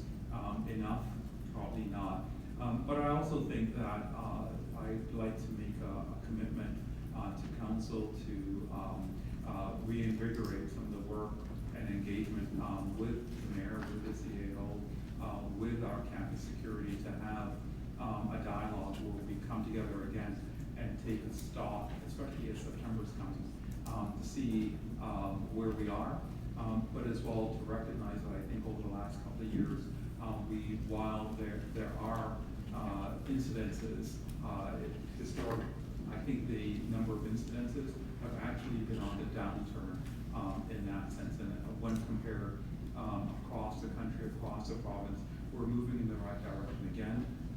Enough, not necessarily, but I think we're making progress, but we're making that progress, because we're having dialogue, and because we're hearing the expectations, as well, and because we're finding solutions, and that's a commitment I'll make to council to continue that work, and indeed, resume a meeting with the mayor, with the CAO, and other representatives, with our, staff as well, to be able to explore additional solutions. So thank you very much for that. Thank you, Jim. I just want to reiterate on that. Our town and gown committee is probably one of the most proactive in Ontario, and work extremely hard. And if you look where we were 2 years ago to where we are today, we're 100% improved. We're not there yet, but we keep working hard, and we keep working on initiatives to proceed and make the city better. And we also are working with developers like the Foundry Lofts, who are interested in expanding their footprint by another 6 lofts across the street, which is huge because it addresses issues of taking pressure off residential subdivisions.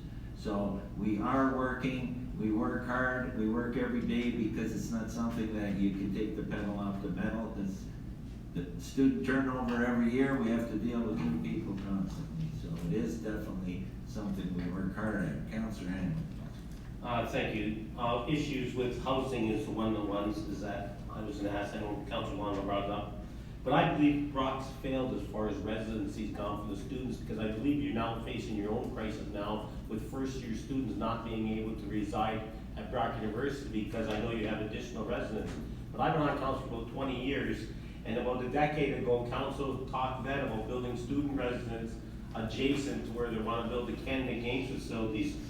And I believe that Brock, and I can ask you, what is your long-term plan for Brock to finally address the housing crisis that you've put the region in, not ourselves?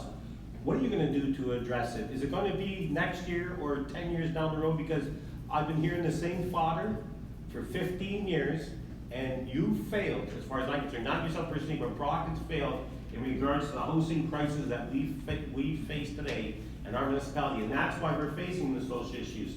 You depended on the loss to alleviate some of that problem, but now you're facing your own crisis, but not even house your own students, first-year students. And I feel to go, I forget the name, the gentleman over the ad in the St. Catharines Standard was asking residents to open up their houses to Brock students because they're coming in the thousands, you know? But you're not addressing it. You're looking at us to address your social issues when you're not even addressing yourself. So can we look at short-term or long-term? Is it gonna be during your presidency, possibly, or the next one, or are we just gonna keep building facilities to educate people, but nothing to house them, and put it a burden on the taxpayer? And thank you for the comments, and clearly there are historical context as to what got us here today, but I'm here today, so let's talk about it now. As mentioned, so within my presidency, we've taken some steps in terms of community relations. Within my presidency, we have approval for 300 more additional units.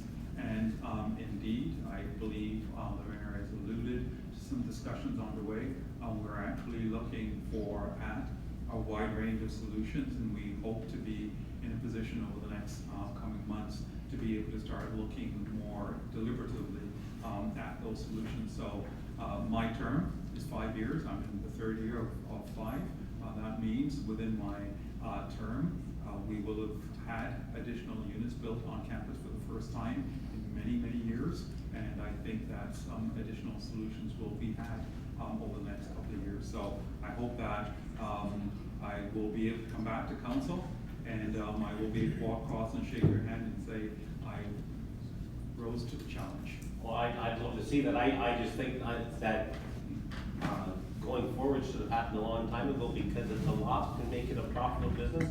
And Brock should have seen it, because you're in the business of making monies, obviously, to try to support the education aspect of it, and seeing that the monies that the rest of the residents bring in, that you may do it too. Secondly, your numbers in regards to 6,000 students, 1,200 houses, and you state here that that's 29% of Thorold's 22.3 million. I have to disagree, because Thorold has 8,000 houses, and I can't believe that 1,200 homes would be responsible for 29% of our expenditures, where 6,800 homes are only 71%. My numbers have it at about 15%. Based on the fact that in the last time Stats Canada done the stats, there were 7,082 homes in Thorold. That was 2011. And today I would say there was 8,000. You state 1,200 homes alone pay 29% of our taxes. I can't agree with that number. That's totally off.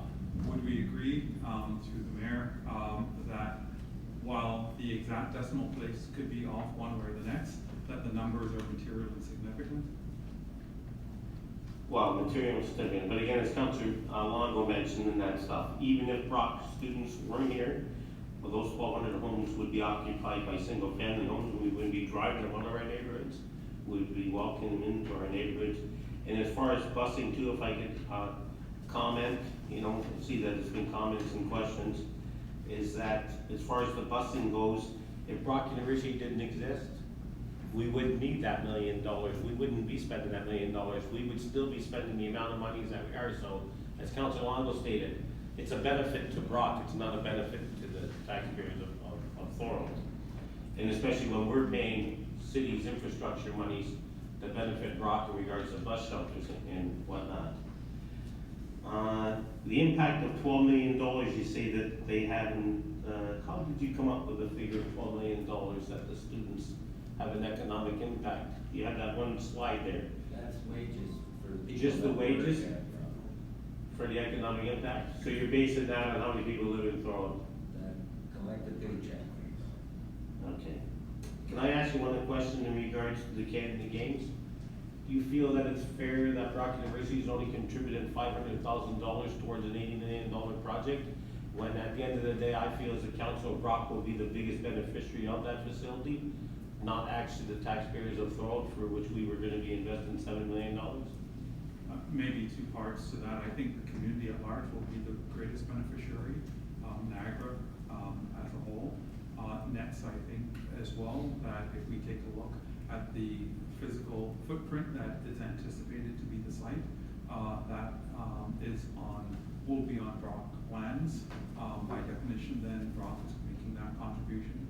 Operating considerations, as well as providing residents and income in kind and other contributions to the hosting of the games are other parts. So I would simply suggest that the $500,000 number that you quoted or have, that number does not represent in any proportionality the total amount of contributions.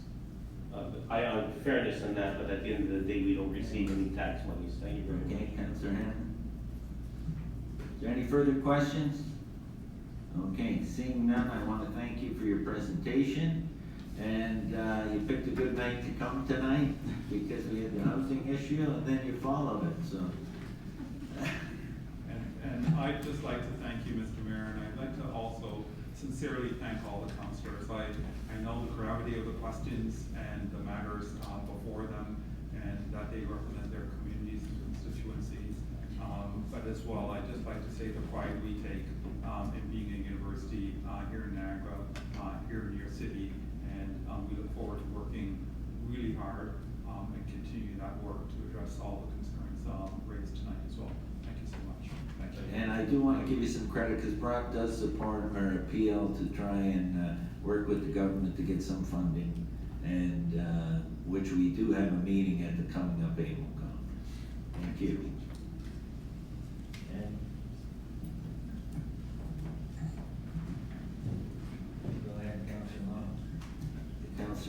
Can I put a motion in a 5-minute break?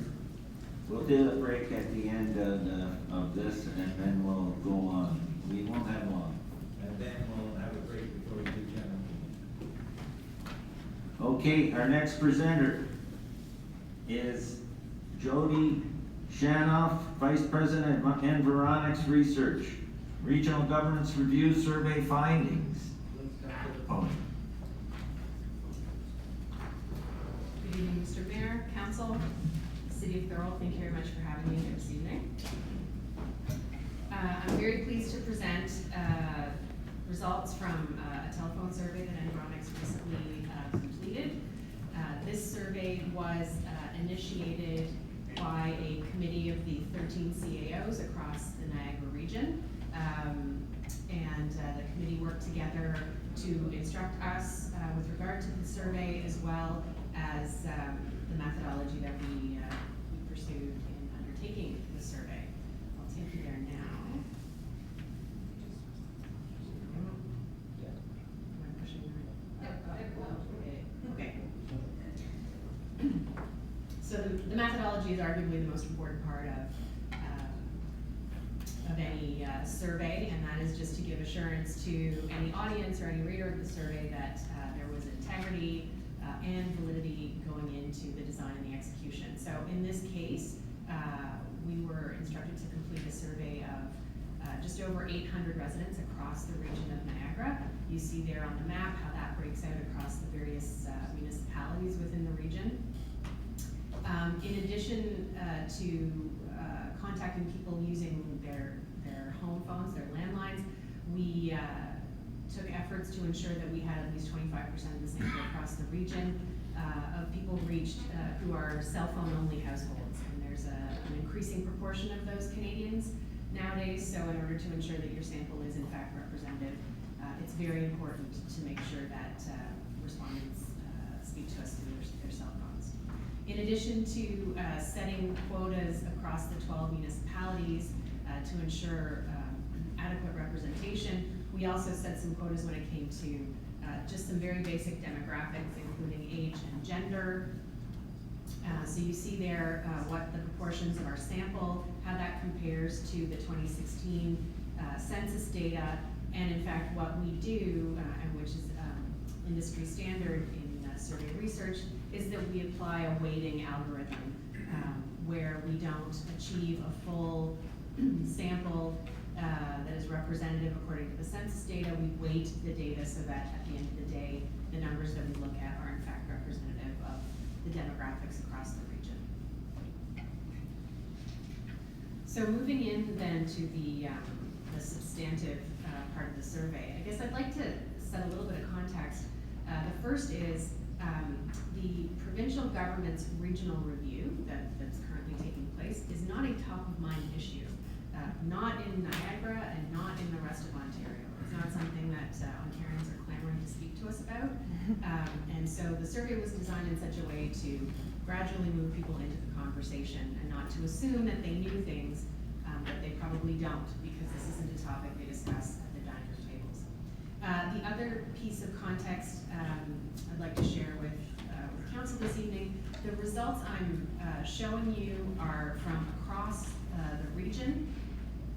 There are more detailed results available in a larger report. This is a subset of that data in the interest of time. But results for the city of Thorold, on average, are very similar to what you're going to see this evening across the region of Niagara. So where there may be some differences, I'll point those out, but in general, results from the citizens of Thorold who participated in this survey are very much in line with what I'm going to show you here now. So the first question that we asked, we wanted to understand how people felt, if they had a sense of satisfaction when it comes to being represented by a two-tier municipal government. So in this case, and I'll draw your attention as well to the question wording that's at the bottom of each slide. It's really important to understand how these things were phrased, what people were asked. Everybody was given exactly the same language, and that allows us to make interpretations of the data. But explaining to people how the two tiers of municipal government work generally across the region. Did they feel as though they're well served? And in fact, we see just over 3/4 of the residents of the region feel as though they are well served by the two-tier system. We're looking at just under 1 in 5 who don't feel very well served. Not a lot of significant demographics that stand out there, with the exception of a tendency for older residents to be a little bit less satisfied, and that is something that's quite standard across any kind of municipal service satisfaction survey.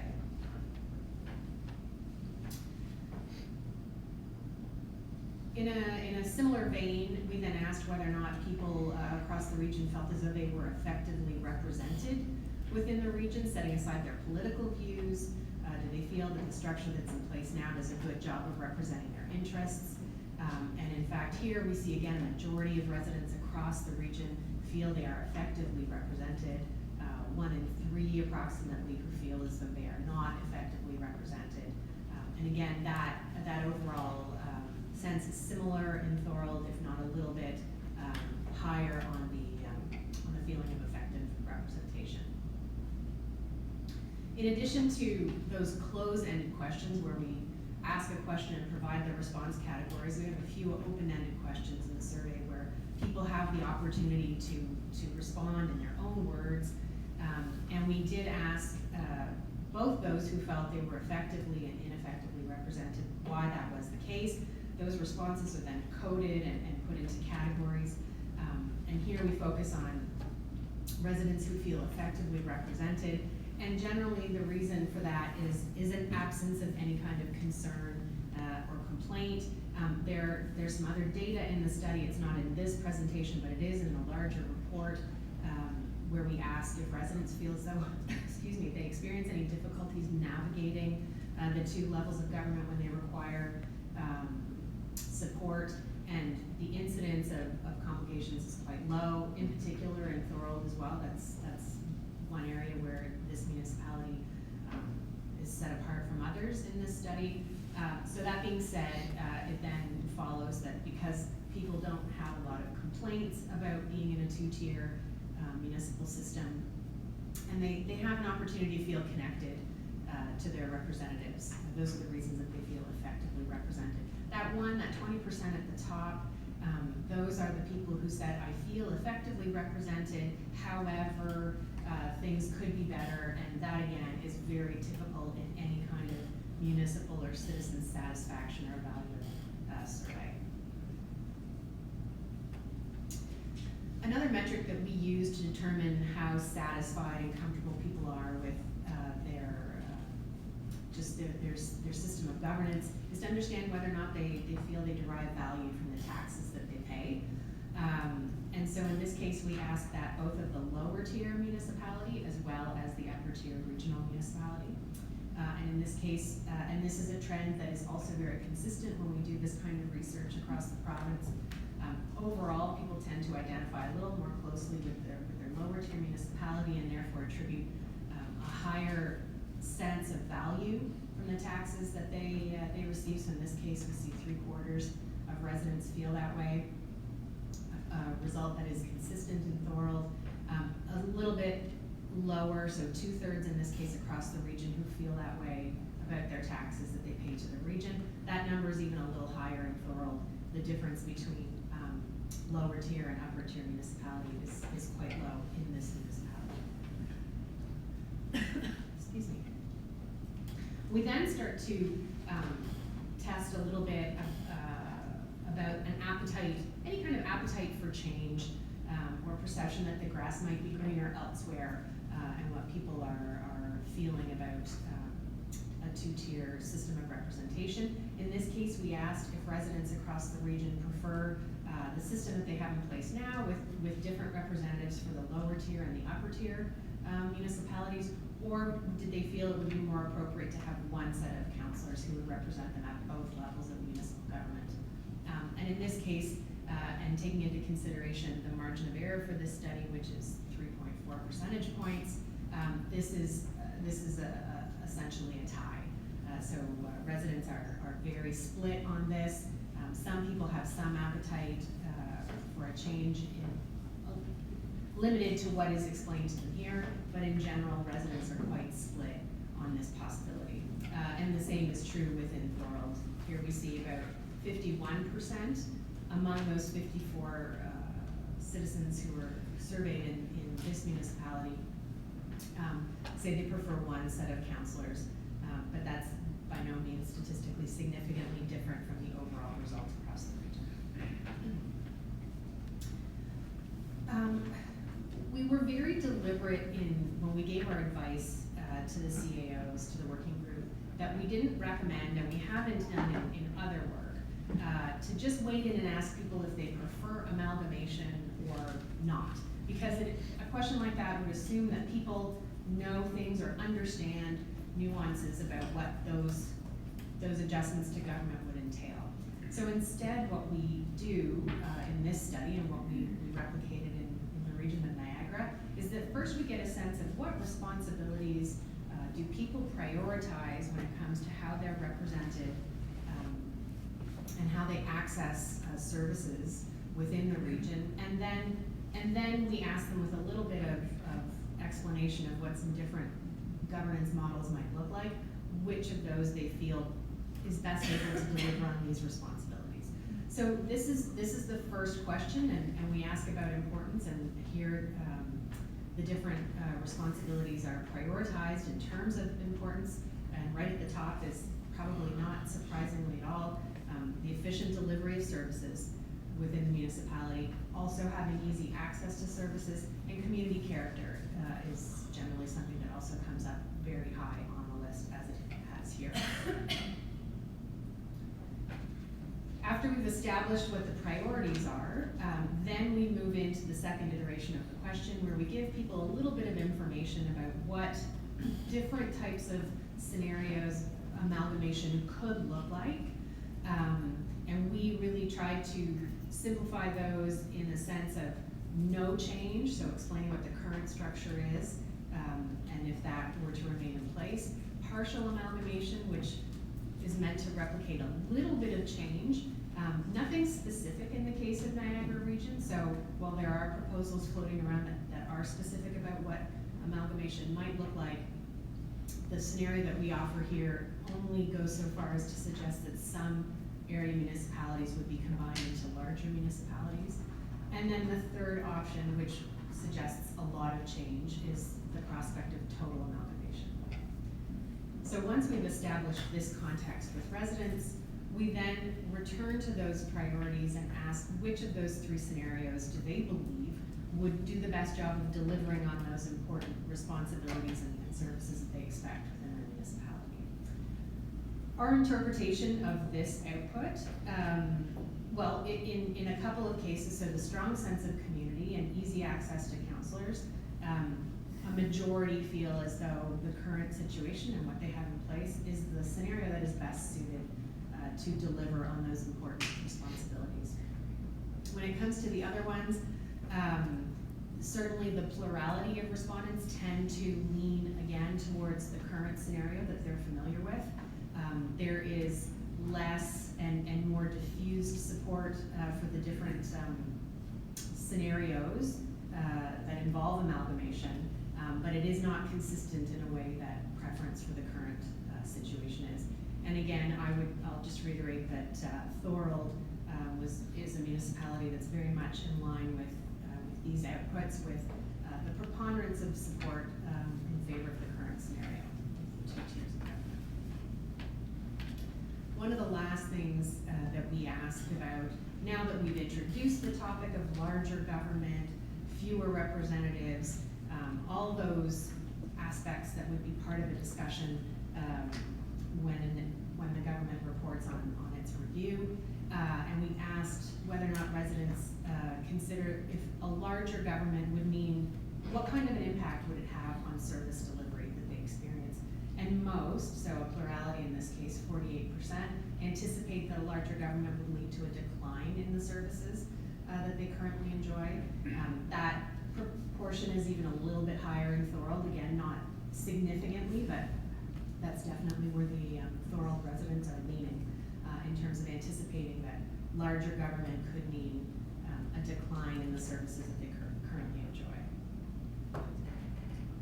So those are the highlights from the survey. Again, there is a a larger report that has been made available through the region and through the CAO working group, and that has more detail and certainly detail specific to Thorold. But in general, the key takeaways that we found from this data, and which we believe to be applicable to all of the municipalities, is in general there is a state of confidence expressed by Niagara Region residents when it comes to the current state. They feel effectively represented. They feel as though they derive value for the taxes that they're paying, and those are things that keep them generally comfortable. There are small pockets of curiosity or limited appetite for change. What would things look like if we had fewer representatives? But when those start to be evaluated in the context of other impacts they could have, a decline in service delivery, there's a question in the survey as well about an impact on taxation and whether or not amalgamation would mean taxes increase and what's the result there. And I don't think I'm surprising anybody by telling you that an increase in taxes is not welcome as a trade-off for an amalgamated government. So when those pieces are shared in context, that appetite for change tends to be quite constrained.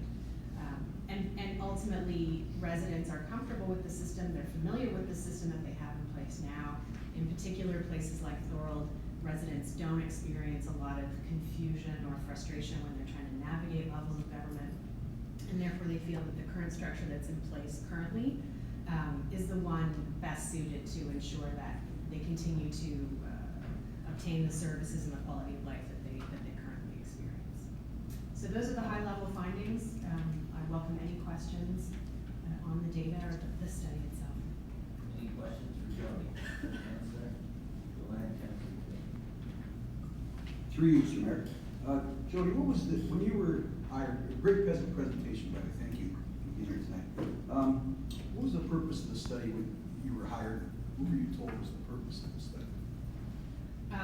We were engaged by the CAO working group, who was curious about how residents feel with the provincial government undertaking their review, and the people who were entrusted to have the conversations across the province and the regions, before it became common discourse, to get a sense of how residents are feeling about the current situation and the potential for any change. Okay, thank you. A baseline, if you will, sort of baseline. And I know sample sizes are very important for the credibility of a survey. Yeah.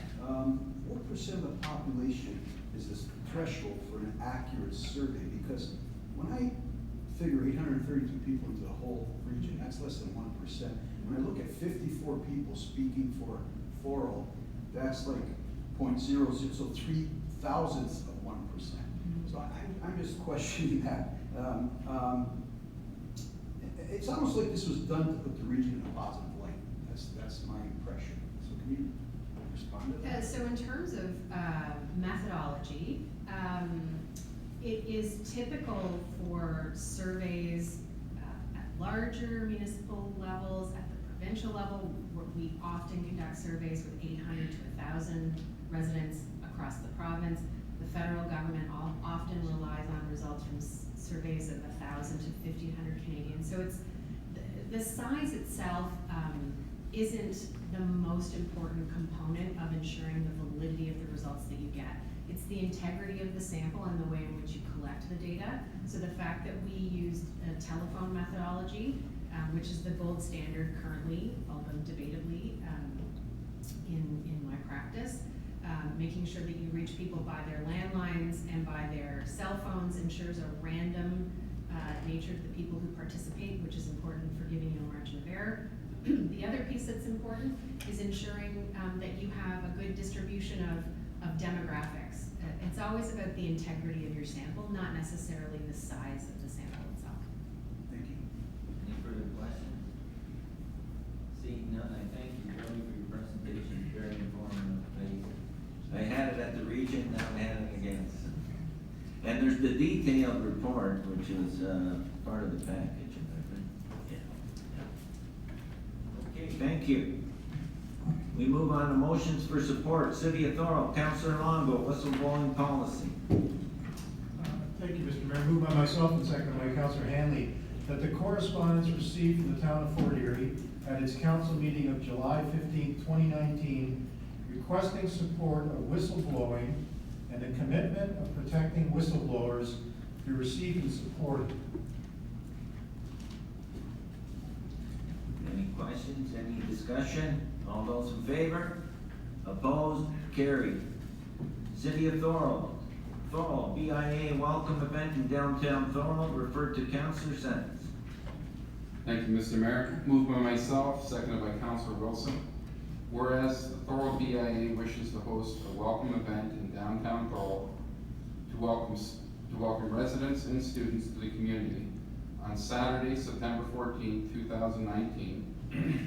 And whereas the Thorold BIA has requested a road closure along with barricades for Front Street and a small section of Albert Street from 10 a.m. to 6 p.m. at the latest on this date.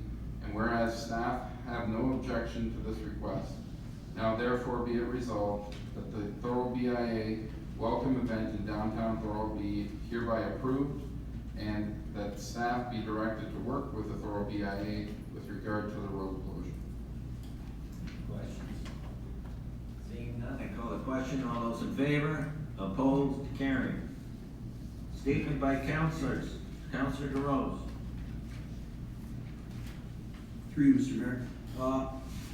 In regards to, I would like to ask for a staff report on initiating a pre-service agreement on a go-forward basis in regards to DQ Terrace Development, Ontario Inc. 1660732, so we can get this resolved at the September 3rd council meeting.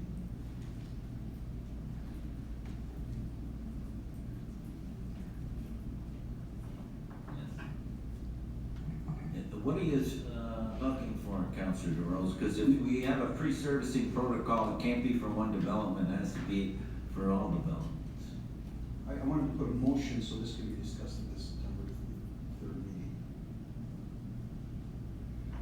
And what are you asking for? For a staff report on initiating a pre-service agreement so we can get this resolved, basically.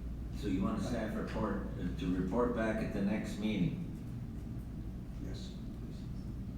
Well, I wanted to discuss it at the next meeting, so.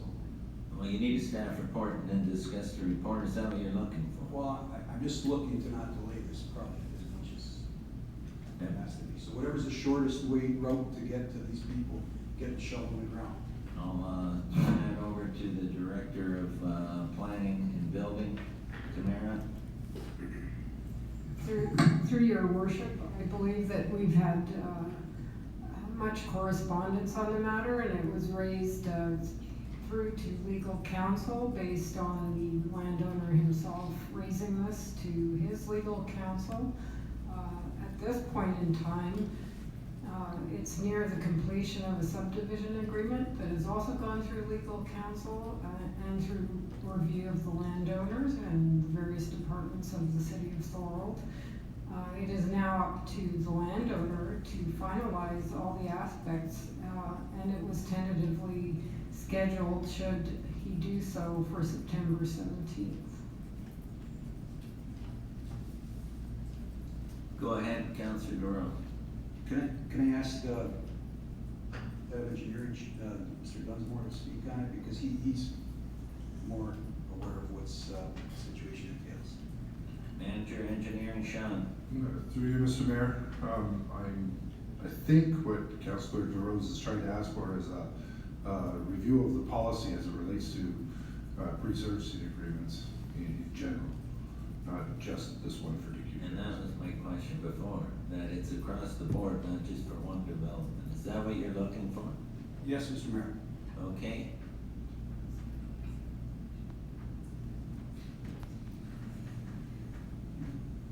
Do you want to include site alteration and development study policy as well? Can I ask for advice from Mr. Yeah. Dunsmore? Sean, go ahead, Sean. I'm not sure exactly what you're looking for on that, but sure, that would certainly be in the same category of works to be done. Okay, and you, so the motion is that we're going to have a report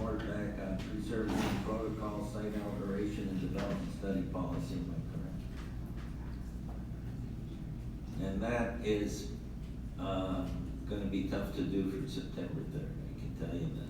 It's a big undertaking. So as soon as possible? Yes, please. Okay, as soon as possible. Sir?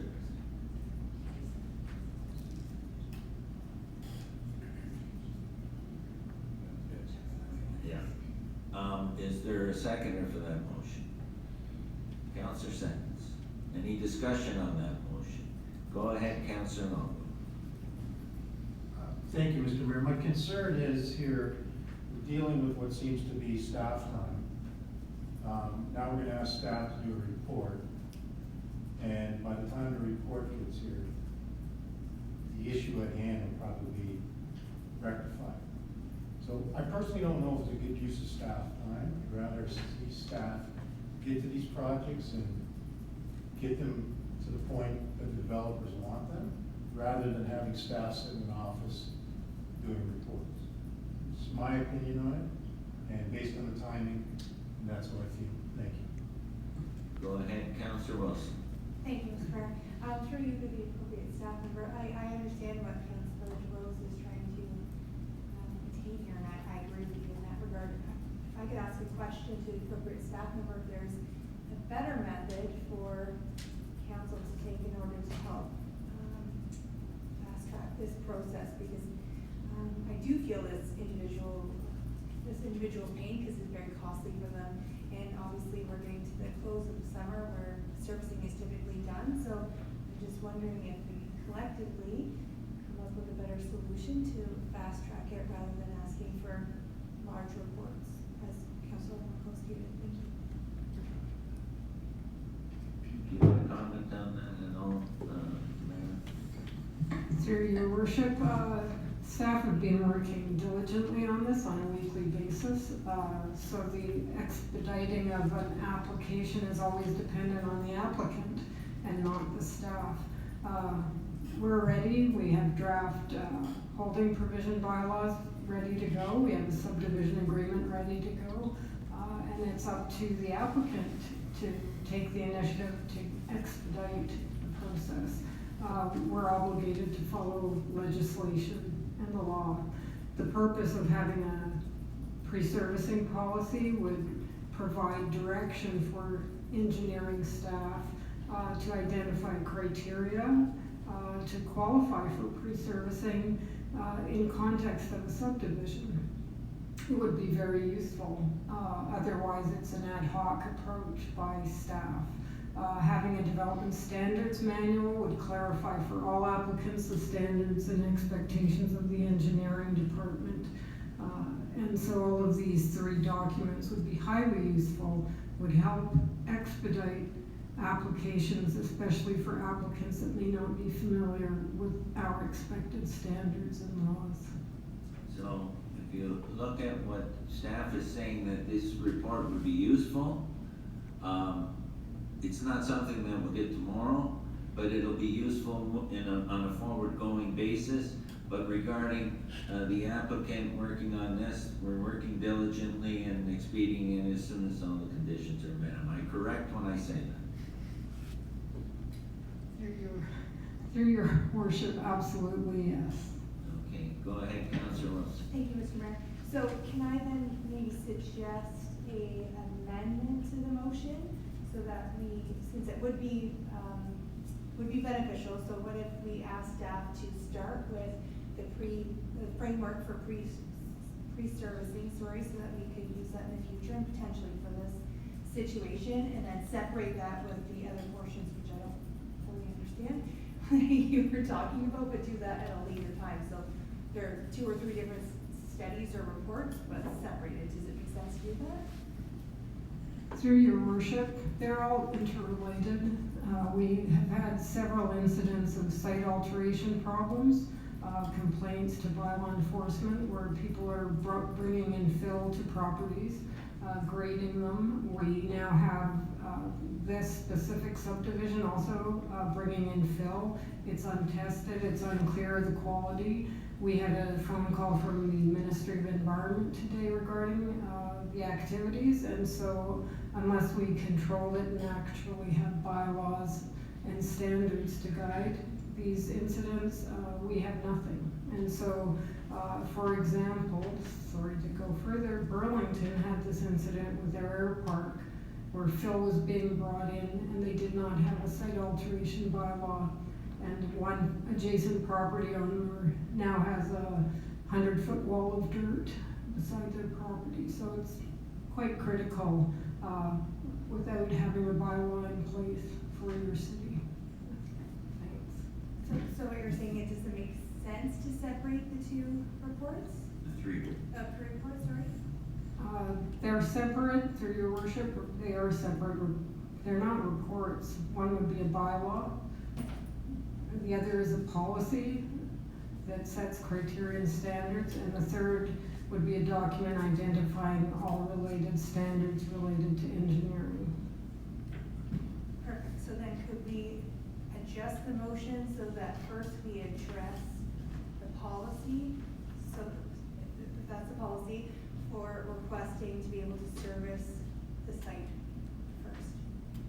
Well, I think what you're asking for is not gonna help this development.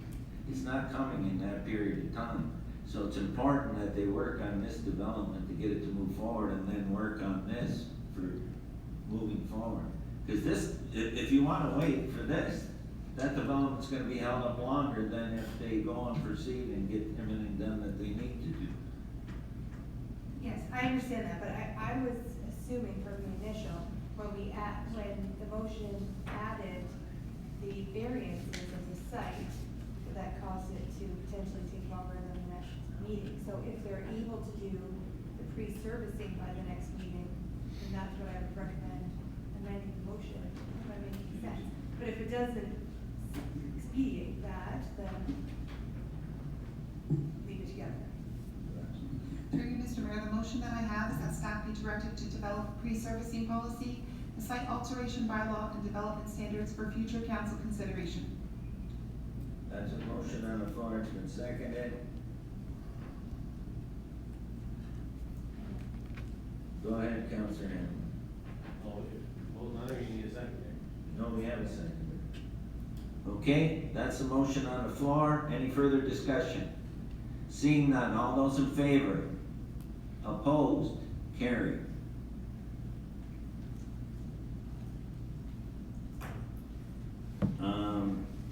I have grass cutting park safety concern. Through you, Mr. Mayor, the appropriate staff. I was at Sullivan Park yesterday with my children. 3 of them were in the splash pad. All of a sudden, 2 tractors come that are cutting grass near the kids, and I stopped. I watched it for a little bit, and I thought, okay, they're gonna leave. They didn't. I stopped one of the younger gentlemen who was driving the tractor, and I said, listen. And at the same time, people were walking through the park, and I happened to know them. They came over and talked to me. But anyway, so my concern was, I'm sure there's, so I'm asking a rhetorical question that I already talked to Mr. Dunsmore about a protocol for grass cutting in the parks. And I'm assuming that when people approach the park while they're cutting, they should curtail their activities for safety reasons. Is this correct, sir?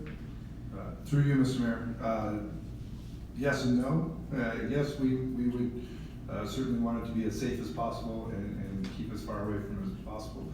At the same time, sometimes it's very difficult to get the grass cut if we don't take some action. So what we could do is we can go back and review this with our staff and make sure that they're taking all the necessary safety precautions, including possibly closing off the splash pad or whatever as they cut along. Thank you. Okay? And you have bleachers. Yes, thank you to, I know Curtis isn't here, but the whole department, they changed the seating part, still got the foot part of the bleachers at Seagross, and it was a pleasure to be there for soccer the last couple Saturdays. Big Ontario Cup game, our City Under-14s quarterfinals Saturday. Hundreds of people from Milton, Thorold, St. Catharines, the whole region, and thank you for to the Parks Department for putting the new bleachers at Seagross. Did you want to speak on that, Councilor Kim? No? Okay, thanks so much, Councilor DeRose. I got Councilor Hanley, parking on Ann Street. Okay, working on Ann Street, they had a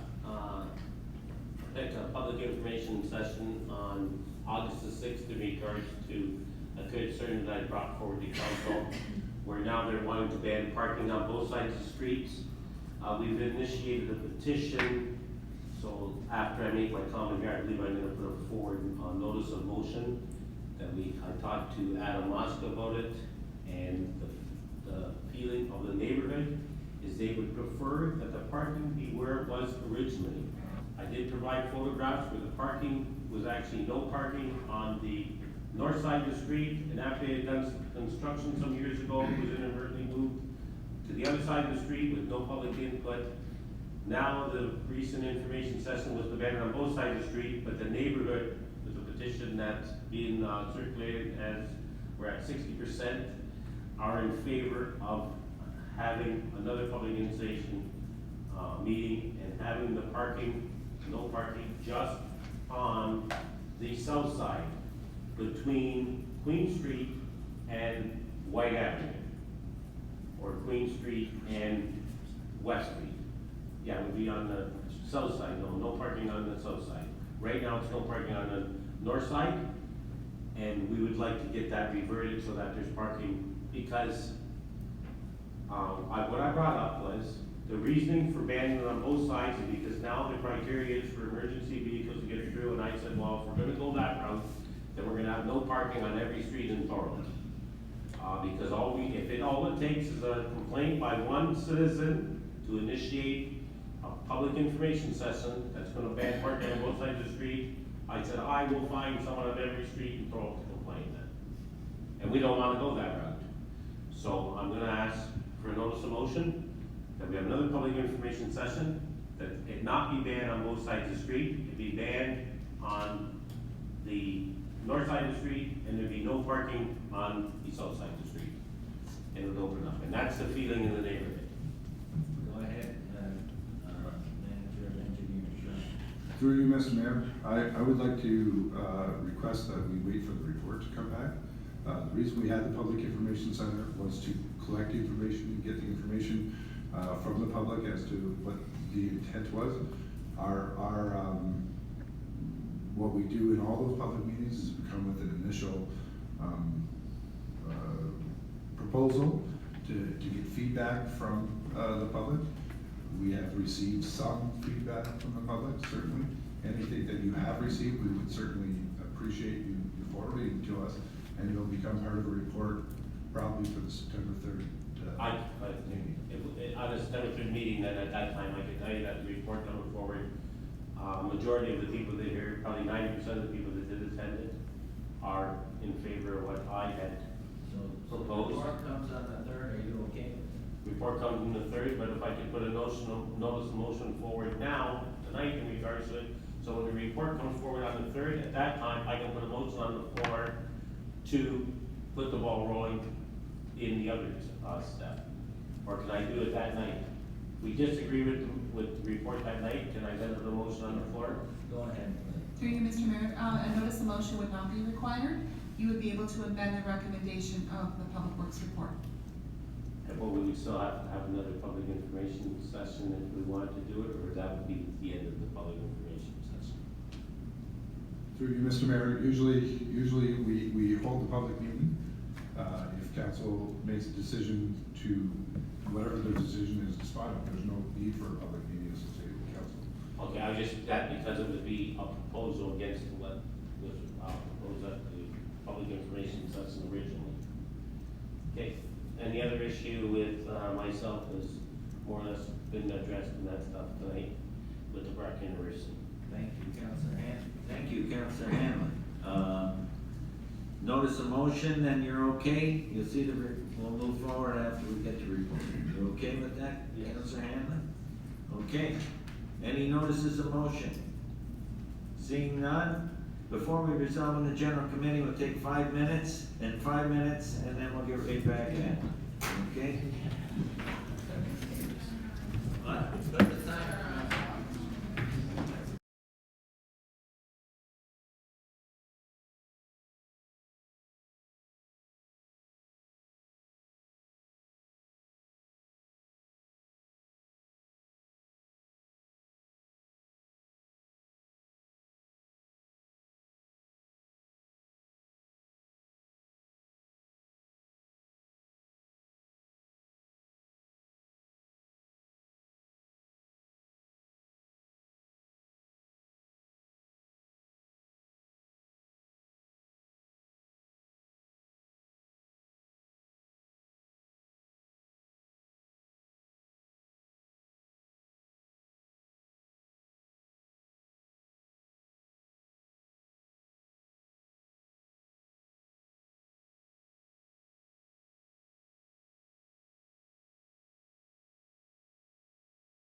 resolve into general committee, and I call to order. Any declarations of interest?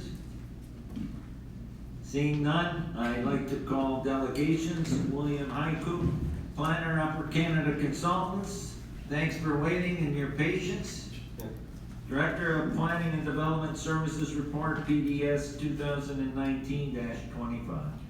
Good evening. Yes, it's been a long night, but thanks anyways. As you mentioned, my name is William Haiku, planner with Upper Canada Consultants. I'm here on behalf of my colleague Craig Rose to speak to you about the mentioned report for 69 Sullivan Avenue. Along with me here tonight, I have the owner of the property, Jed Carlin. In the recommendation report before you here today, 3 site-specific provisions were added to the zoning bylaw amendment that have not been requested by the applicant. We were not notified by staff that these provisions were included and weren't consulted on the changes. And we discovered this on Friday when we were reviewing the staff report when it became available. My client doesn't oppose 2 of the 3 special provisions that were included as they don't have an impact on his proposed design for the semi-detached dwelling proposed at 69 Sullivan Avenue. The first one is the maximum width of a private garage attached to the main building shall be no greater than 50%. And the second, that the maximum driveway width is not greater than 50% of the frontage of the entire length of the building. We don't have problems with those. The third provision, however, we do have a problem with, and it requires that no principal entrance of a dwelling shall be set back more than 1.5 meters from the front wall of the dwelling or the front face of an attached private garage or carport. The inclusion of this provision will negatively impact the owner's desired building footprint and will cause his design, which he is currently finalizing with an architect, to fall out of conformance with the zoning bylaw.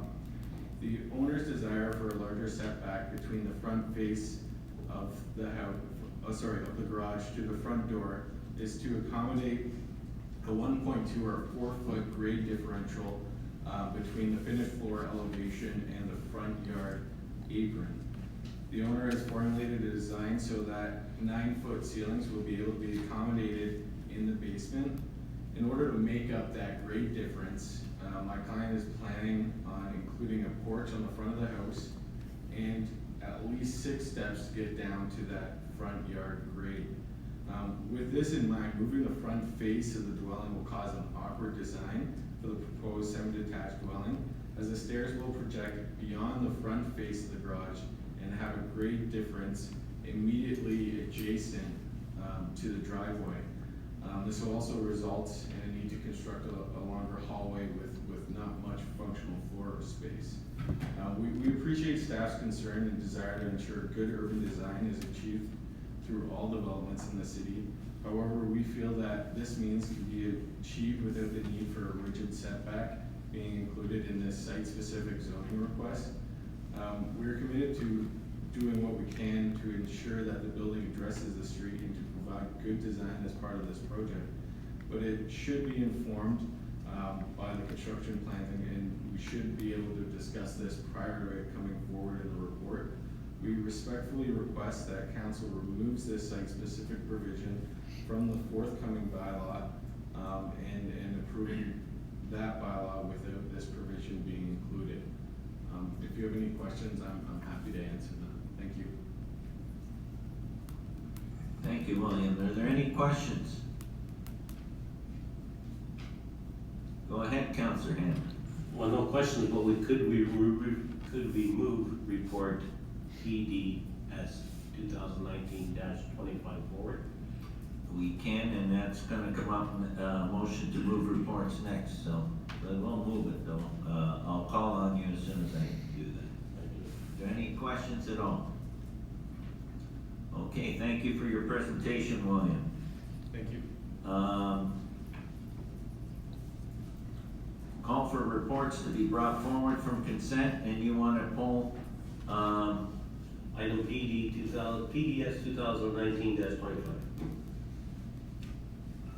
Okay, the motion is to move this report and bring it forward.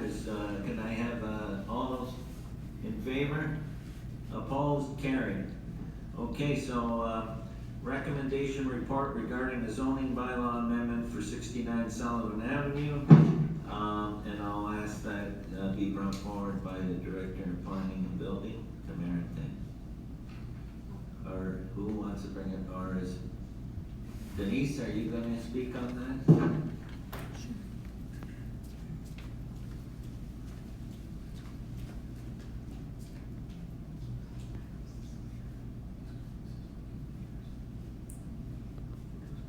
Through the mayor, that the recommendations within the report be approved. The recommendations are to support the application for a semi-detached dwelling with a number of site-specific provisions. That the Planning and Development Services Report, PDS 2019-25 be received. That the zoning bylaw amendment to rezone the subject lands from residential first density, R1C zone, to a site-specific residential second density, R2 zone, to permit a future severance of the subject property for a semi-detached dwelling be approved. That the bylaw to implement the zoning bylaw amendment be forwarded to council for approval. Thank you. Discussions on the report. Councillor Hammond. I wish to put a motion on the floor to amend the recommendation by staff to exclude principal entrance and garage carport location. No principal entrance of a dwelling shall be set back more than 1.5 meters from the front wall. I want that stricken from the report, removed, and that the rest of the report, as the proponent has requested, he would support, and that we remove that restriction of 1.5 meters. Because I do believe it's not provincially legislated, it's smart planning as far as urban growth, whatever goes, so it's not written in stone. I believe it's just a recommendation. I don't believe that's the Ontario code. I'll ask first the manager of planning to speak on that, then I have you next, Councillor. Through the mayor, the council recently, a few months ago, approved a new comprehensive zoning bylaw. Within that new zoning bylaw, we have identified a number of specific provisions to ensure that we have good urban design within the city of Thorold. The 3 site specifics that were added align with the zoning bylaw that council did approve, and specifically the 1.5 meter setback to the porch is to facilitate that presence on the street and to ensure that the garages of the homes do not project beyond the front face of the dwelling that you've seen in different neighborhoods throughout the city and the region. I respect that, but myself personally and that stuff, I think we need, because if we want to get in the comprehensive zone bylaw, we got these monstrosity houses we can never control. I think we start working with people. That was why we done it. I don't believe I have to follow the comprehensive zoning bylaw. I can ask for an amendment to it as presented here today, or are we stricken now? We can never change anything that comes before council from a staff report. We're stuck, it's written in stone. I don't think that's the case. Is the existing bylaw, what's the provision under the existing code? It's per minute. They're under the old bylaw, that is the one that's in effect. There is no requirement for the 1.5 meters. That's why that's why staff added it as a provision. On that note, are we still under the old policy, or is the new comprehensive zoning bylaw finalized? Did we finalize that? I know we did have to expedite it because we were within time frame recently, but are we not still working on the old one? I'll turn that over to the Director of Planning. Through you, Mr. Mayor, the current bylaw in effect is 2140-97. The other is under appeal.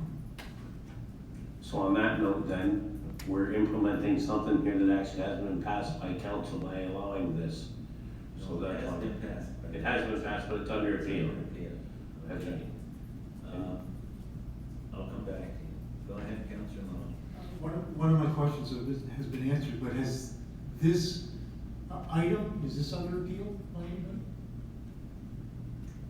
Through you, Mr. Mayor, now it isn't under appeal before you for a decision. I think the intent is to set the equity base of approaching all applications under the new bylaw to ensure the streetscape is such that it's amenable to all others living on the street. And another question, and correct me if I'm wrong, but I thought part of the new comprehensive zoning bylaw was to not allow R1s to be rezoned to R2. Isn't that correct? Through the mayor, no, any application can come forward to amend the zoning bylaw. Okay, I just thought that was one of the big things that we decided upon as a council. But again, I know that's been appealed, correct? That it? Through the mayor, the entire zoning bylaw that you recently passed, 60/2019, was appealed. So in its entirety? Through the mayor, until the local planning appeal tribunal actually puts parts of it into effect, if they so choose, then yes, the entire bylaw has been appealed. But am I correct when I say that, there's 3 outstanding appeals, maybe 4? So what the first, meeting with the, tribunal is when we asked that the parts of the bylaw that aren't under appeal get moved forward. But we have to wait for the first hearing to do that, am I correct? To the mayor, prior to a hearing, there's often case management conference, where discussions take place with the appellants to try to resolve the appeals. But yes, through a formal meeting with the LPAT, that is when they would have the opportunity to put certain parts of the bylaw into effect. And we will ask them at that time to move forward all the parts that are under appeal, as that would be our position as the city, am I correct? Correct. Okay, Councillor Ham. On that note, would the proponent then be able to appeal it if we don't have an amendment, or the amendment is not allowed? Would they not then have an opportunity to appeal that decision here? Also, I believe they would. They would have a right to appeal it. Through the mayor, if council does not support the application, they do have the right to appeal that decision. So to save us all the appeal processes, let's revert to what the original intention was of the old comprehensive zoning bylaw. That's my point, and allow it to go forward. But stricken from it, the principal entrance and garage carport location, part of the requirements.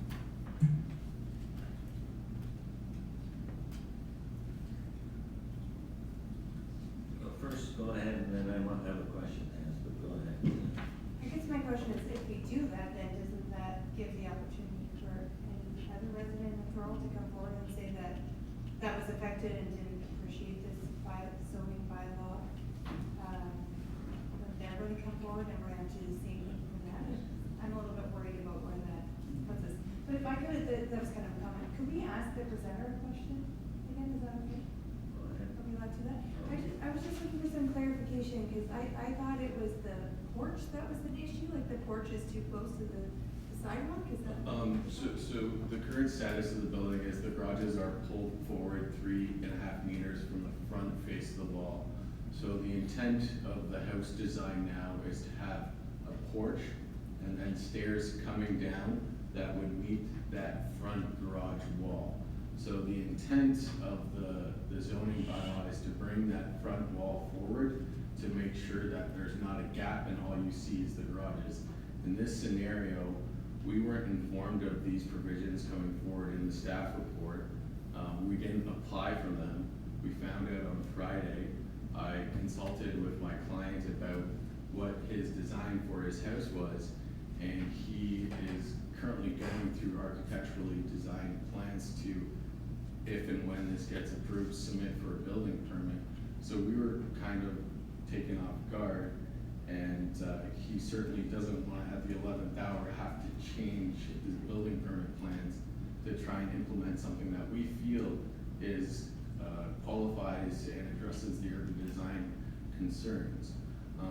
Had this come forward earlier, we would have had an opportunity to discuss it with staff and come to some type of arrangement where we could have satisfied their concerns and then still at the same time have addressed his needs and his building designs that he would like to move forward with.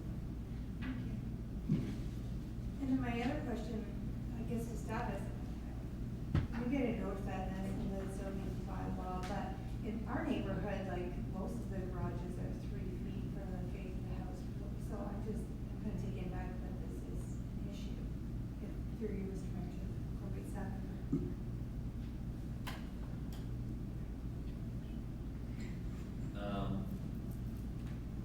Go ahead, Denise.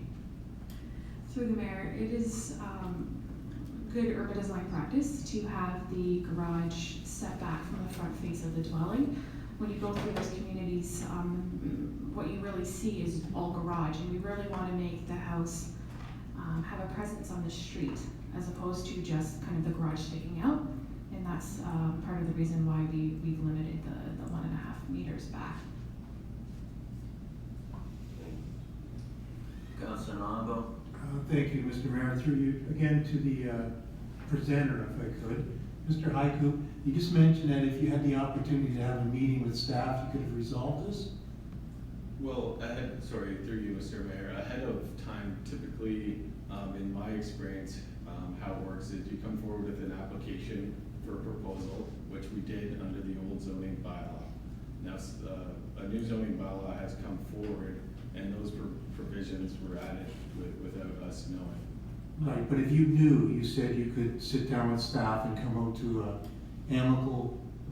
Certainly, we would have been able to demonstrate in more detail, perhaps had more time to come up with a building design plan and had dialogue about what we're actually proposing. So you wouldn't object if we deferred this so you could have a meeting with staff? Well, in the interest of my client's timeline, he wants to move forward as quickly as possible. In my mind, this is something that could be dealt with. Would he prefer to have the opportunity to have a meeting with staff, or be denied the opportunity to build what he wants? What do you think? Absolutely. Have a meeting with staff, sure.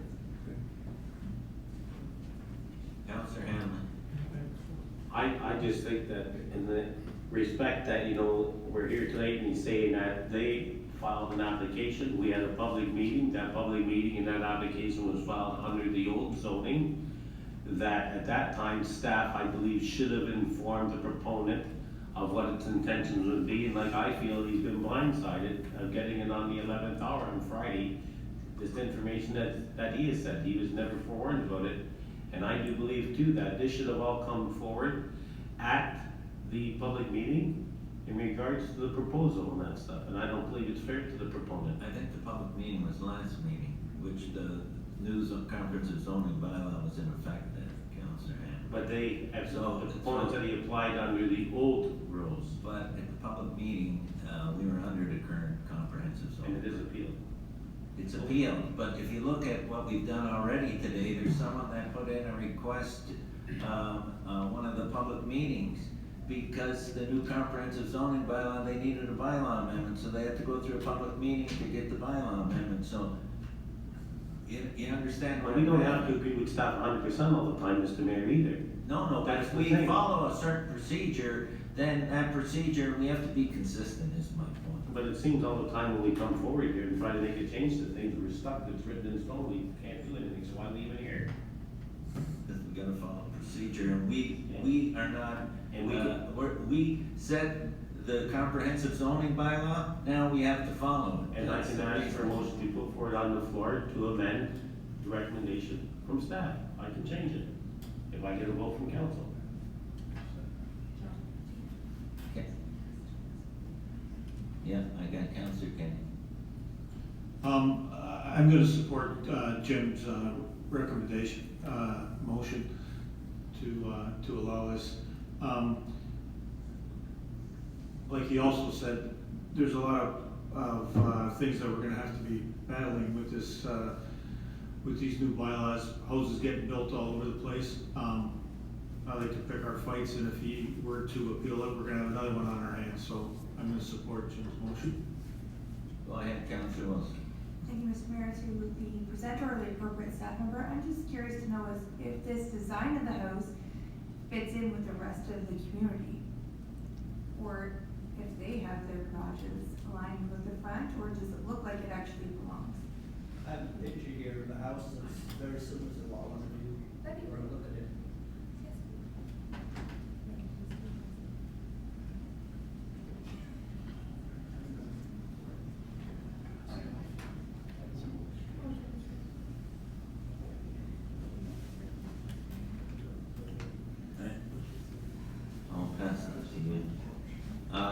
the clerk speak.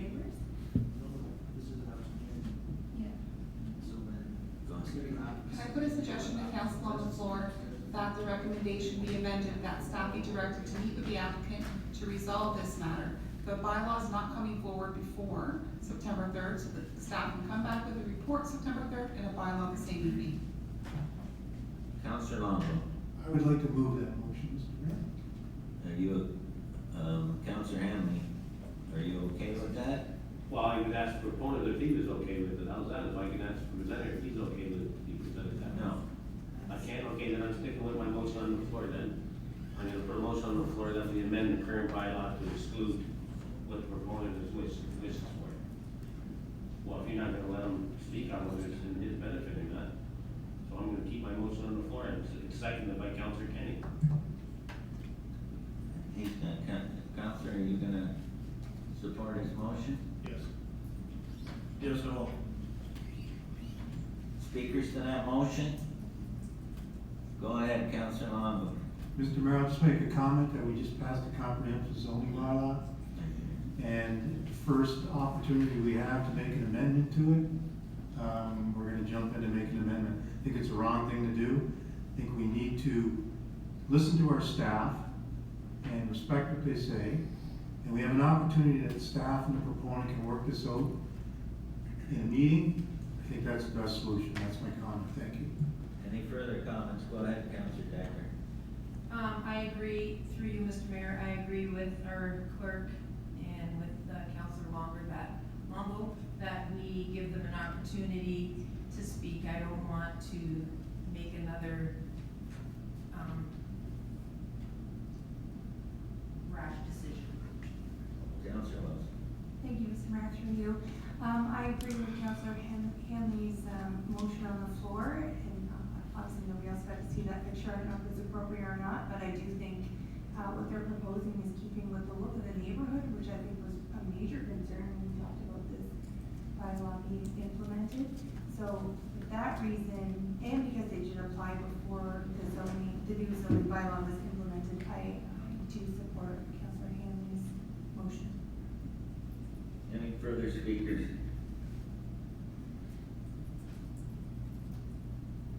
Seeing none, all those in favor?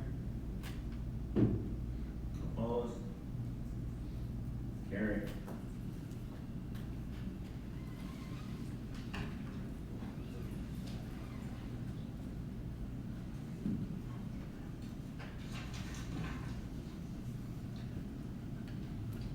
Motion to remove the rest of the reports from consent. Can I have a motion to remove? Hello, wake up. Can I have a motion to remove the rest of the reports from consent? Well, I don't have to be the only one to move it. Councillor Longo. So don't look at me, wake up. You're saying as a councillor, so you said it. All those in favor?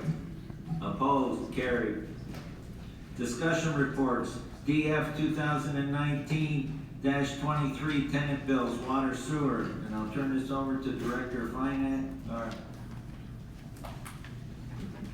Kate, go ahead. So our recommendations are one, that the tenant's personal information. Our recommendations are that the tenant's personal information be removed from the water sewer accounts and bills. 2, that the water account changes due to tenant move-in, out be eliminated, including final reads for tenant changes.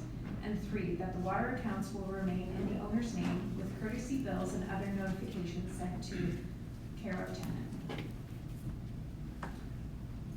Can I have a mover for that report?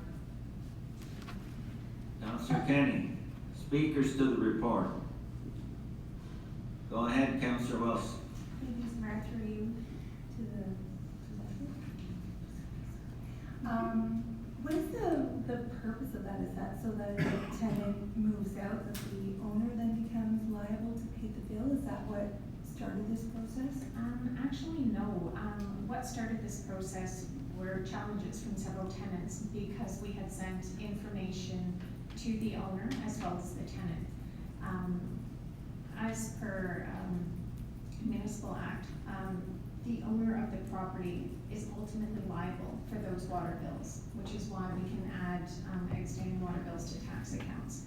So the liability for the water bills does not change. Basically, what's changing is that we're removing tenant information from those bills. Because at this point in time, we send one bill to the owner, one bill to the tenant with the tenant's information on it, as well as other documentation such as disconnect notices. And that was one of the pieces of mail that had been aggrieved by one of the tenants, because their personal information was on that disconnect notice, which was sent to the owner. So that's what it comes out of. There are also efficiencies by removing the tenant information from the water bills, such as removing the need for finals. So what it takes to do with final is water staff is sent out to manually read those particular locations. They come back, the water bill, or the water billing clerk takes that read, finals at that account, and sets up a new account for the tenants. So if you think of all of the tenants within the city of Thorold, there are quite a few. So it does take a lot of time, and it removes staff from being able to do other tasks. Thank you. Any further questions? Seeing none, I call the question. All those in favor? Opposed? Carried. PWCS 2019-62, emergency elevator repair, senior center, 8 Collins Street South.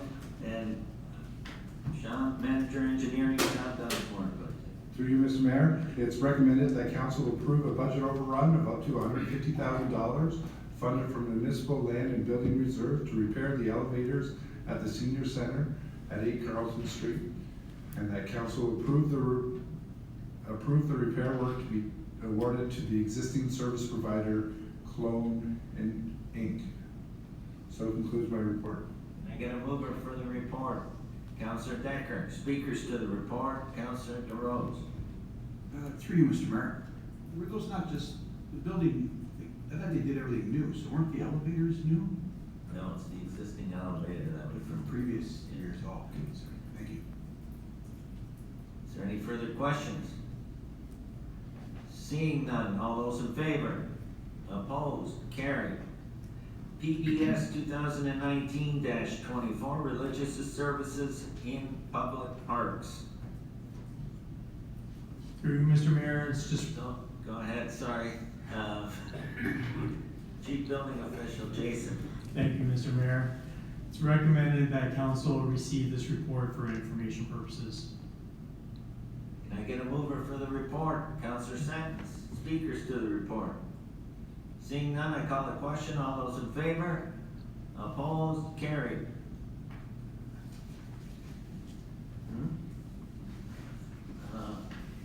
Okay, and we're gonna revert back into regular council before we go into in-camera and do council, committee, and board meeting minutes to review for information purposes. Councillor Hanley. Thank you, Mr. Mayor. Moved by myself, second by Councilor Longo, that council receive and follow the minutes of the committees of council local boards as presented. All those in favor? Opposed? Carried. And now we're gonna go to in-camera. And in accordance with section 239 of the Municipal Act, a meeting or part of a meeting may be closed to the public if the subject matter being considered is about a proposed disposition of land.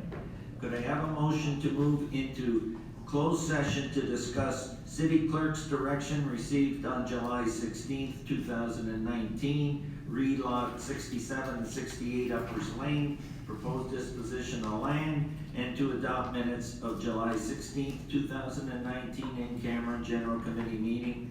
Can I have a mover? Councillor Wilson. All those in favor? Opposed? Carried. Now moving to in-camera.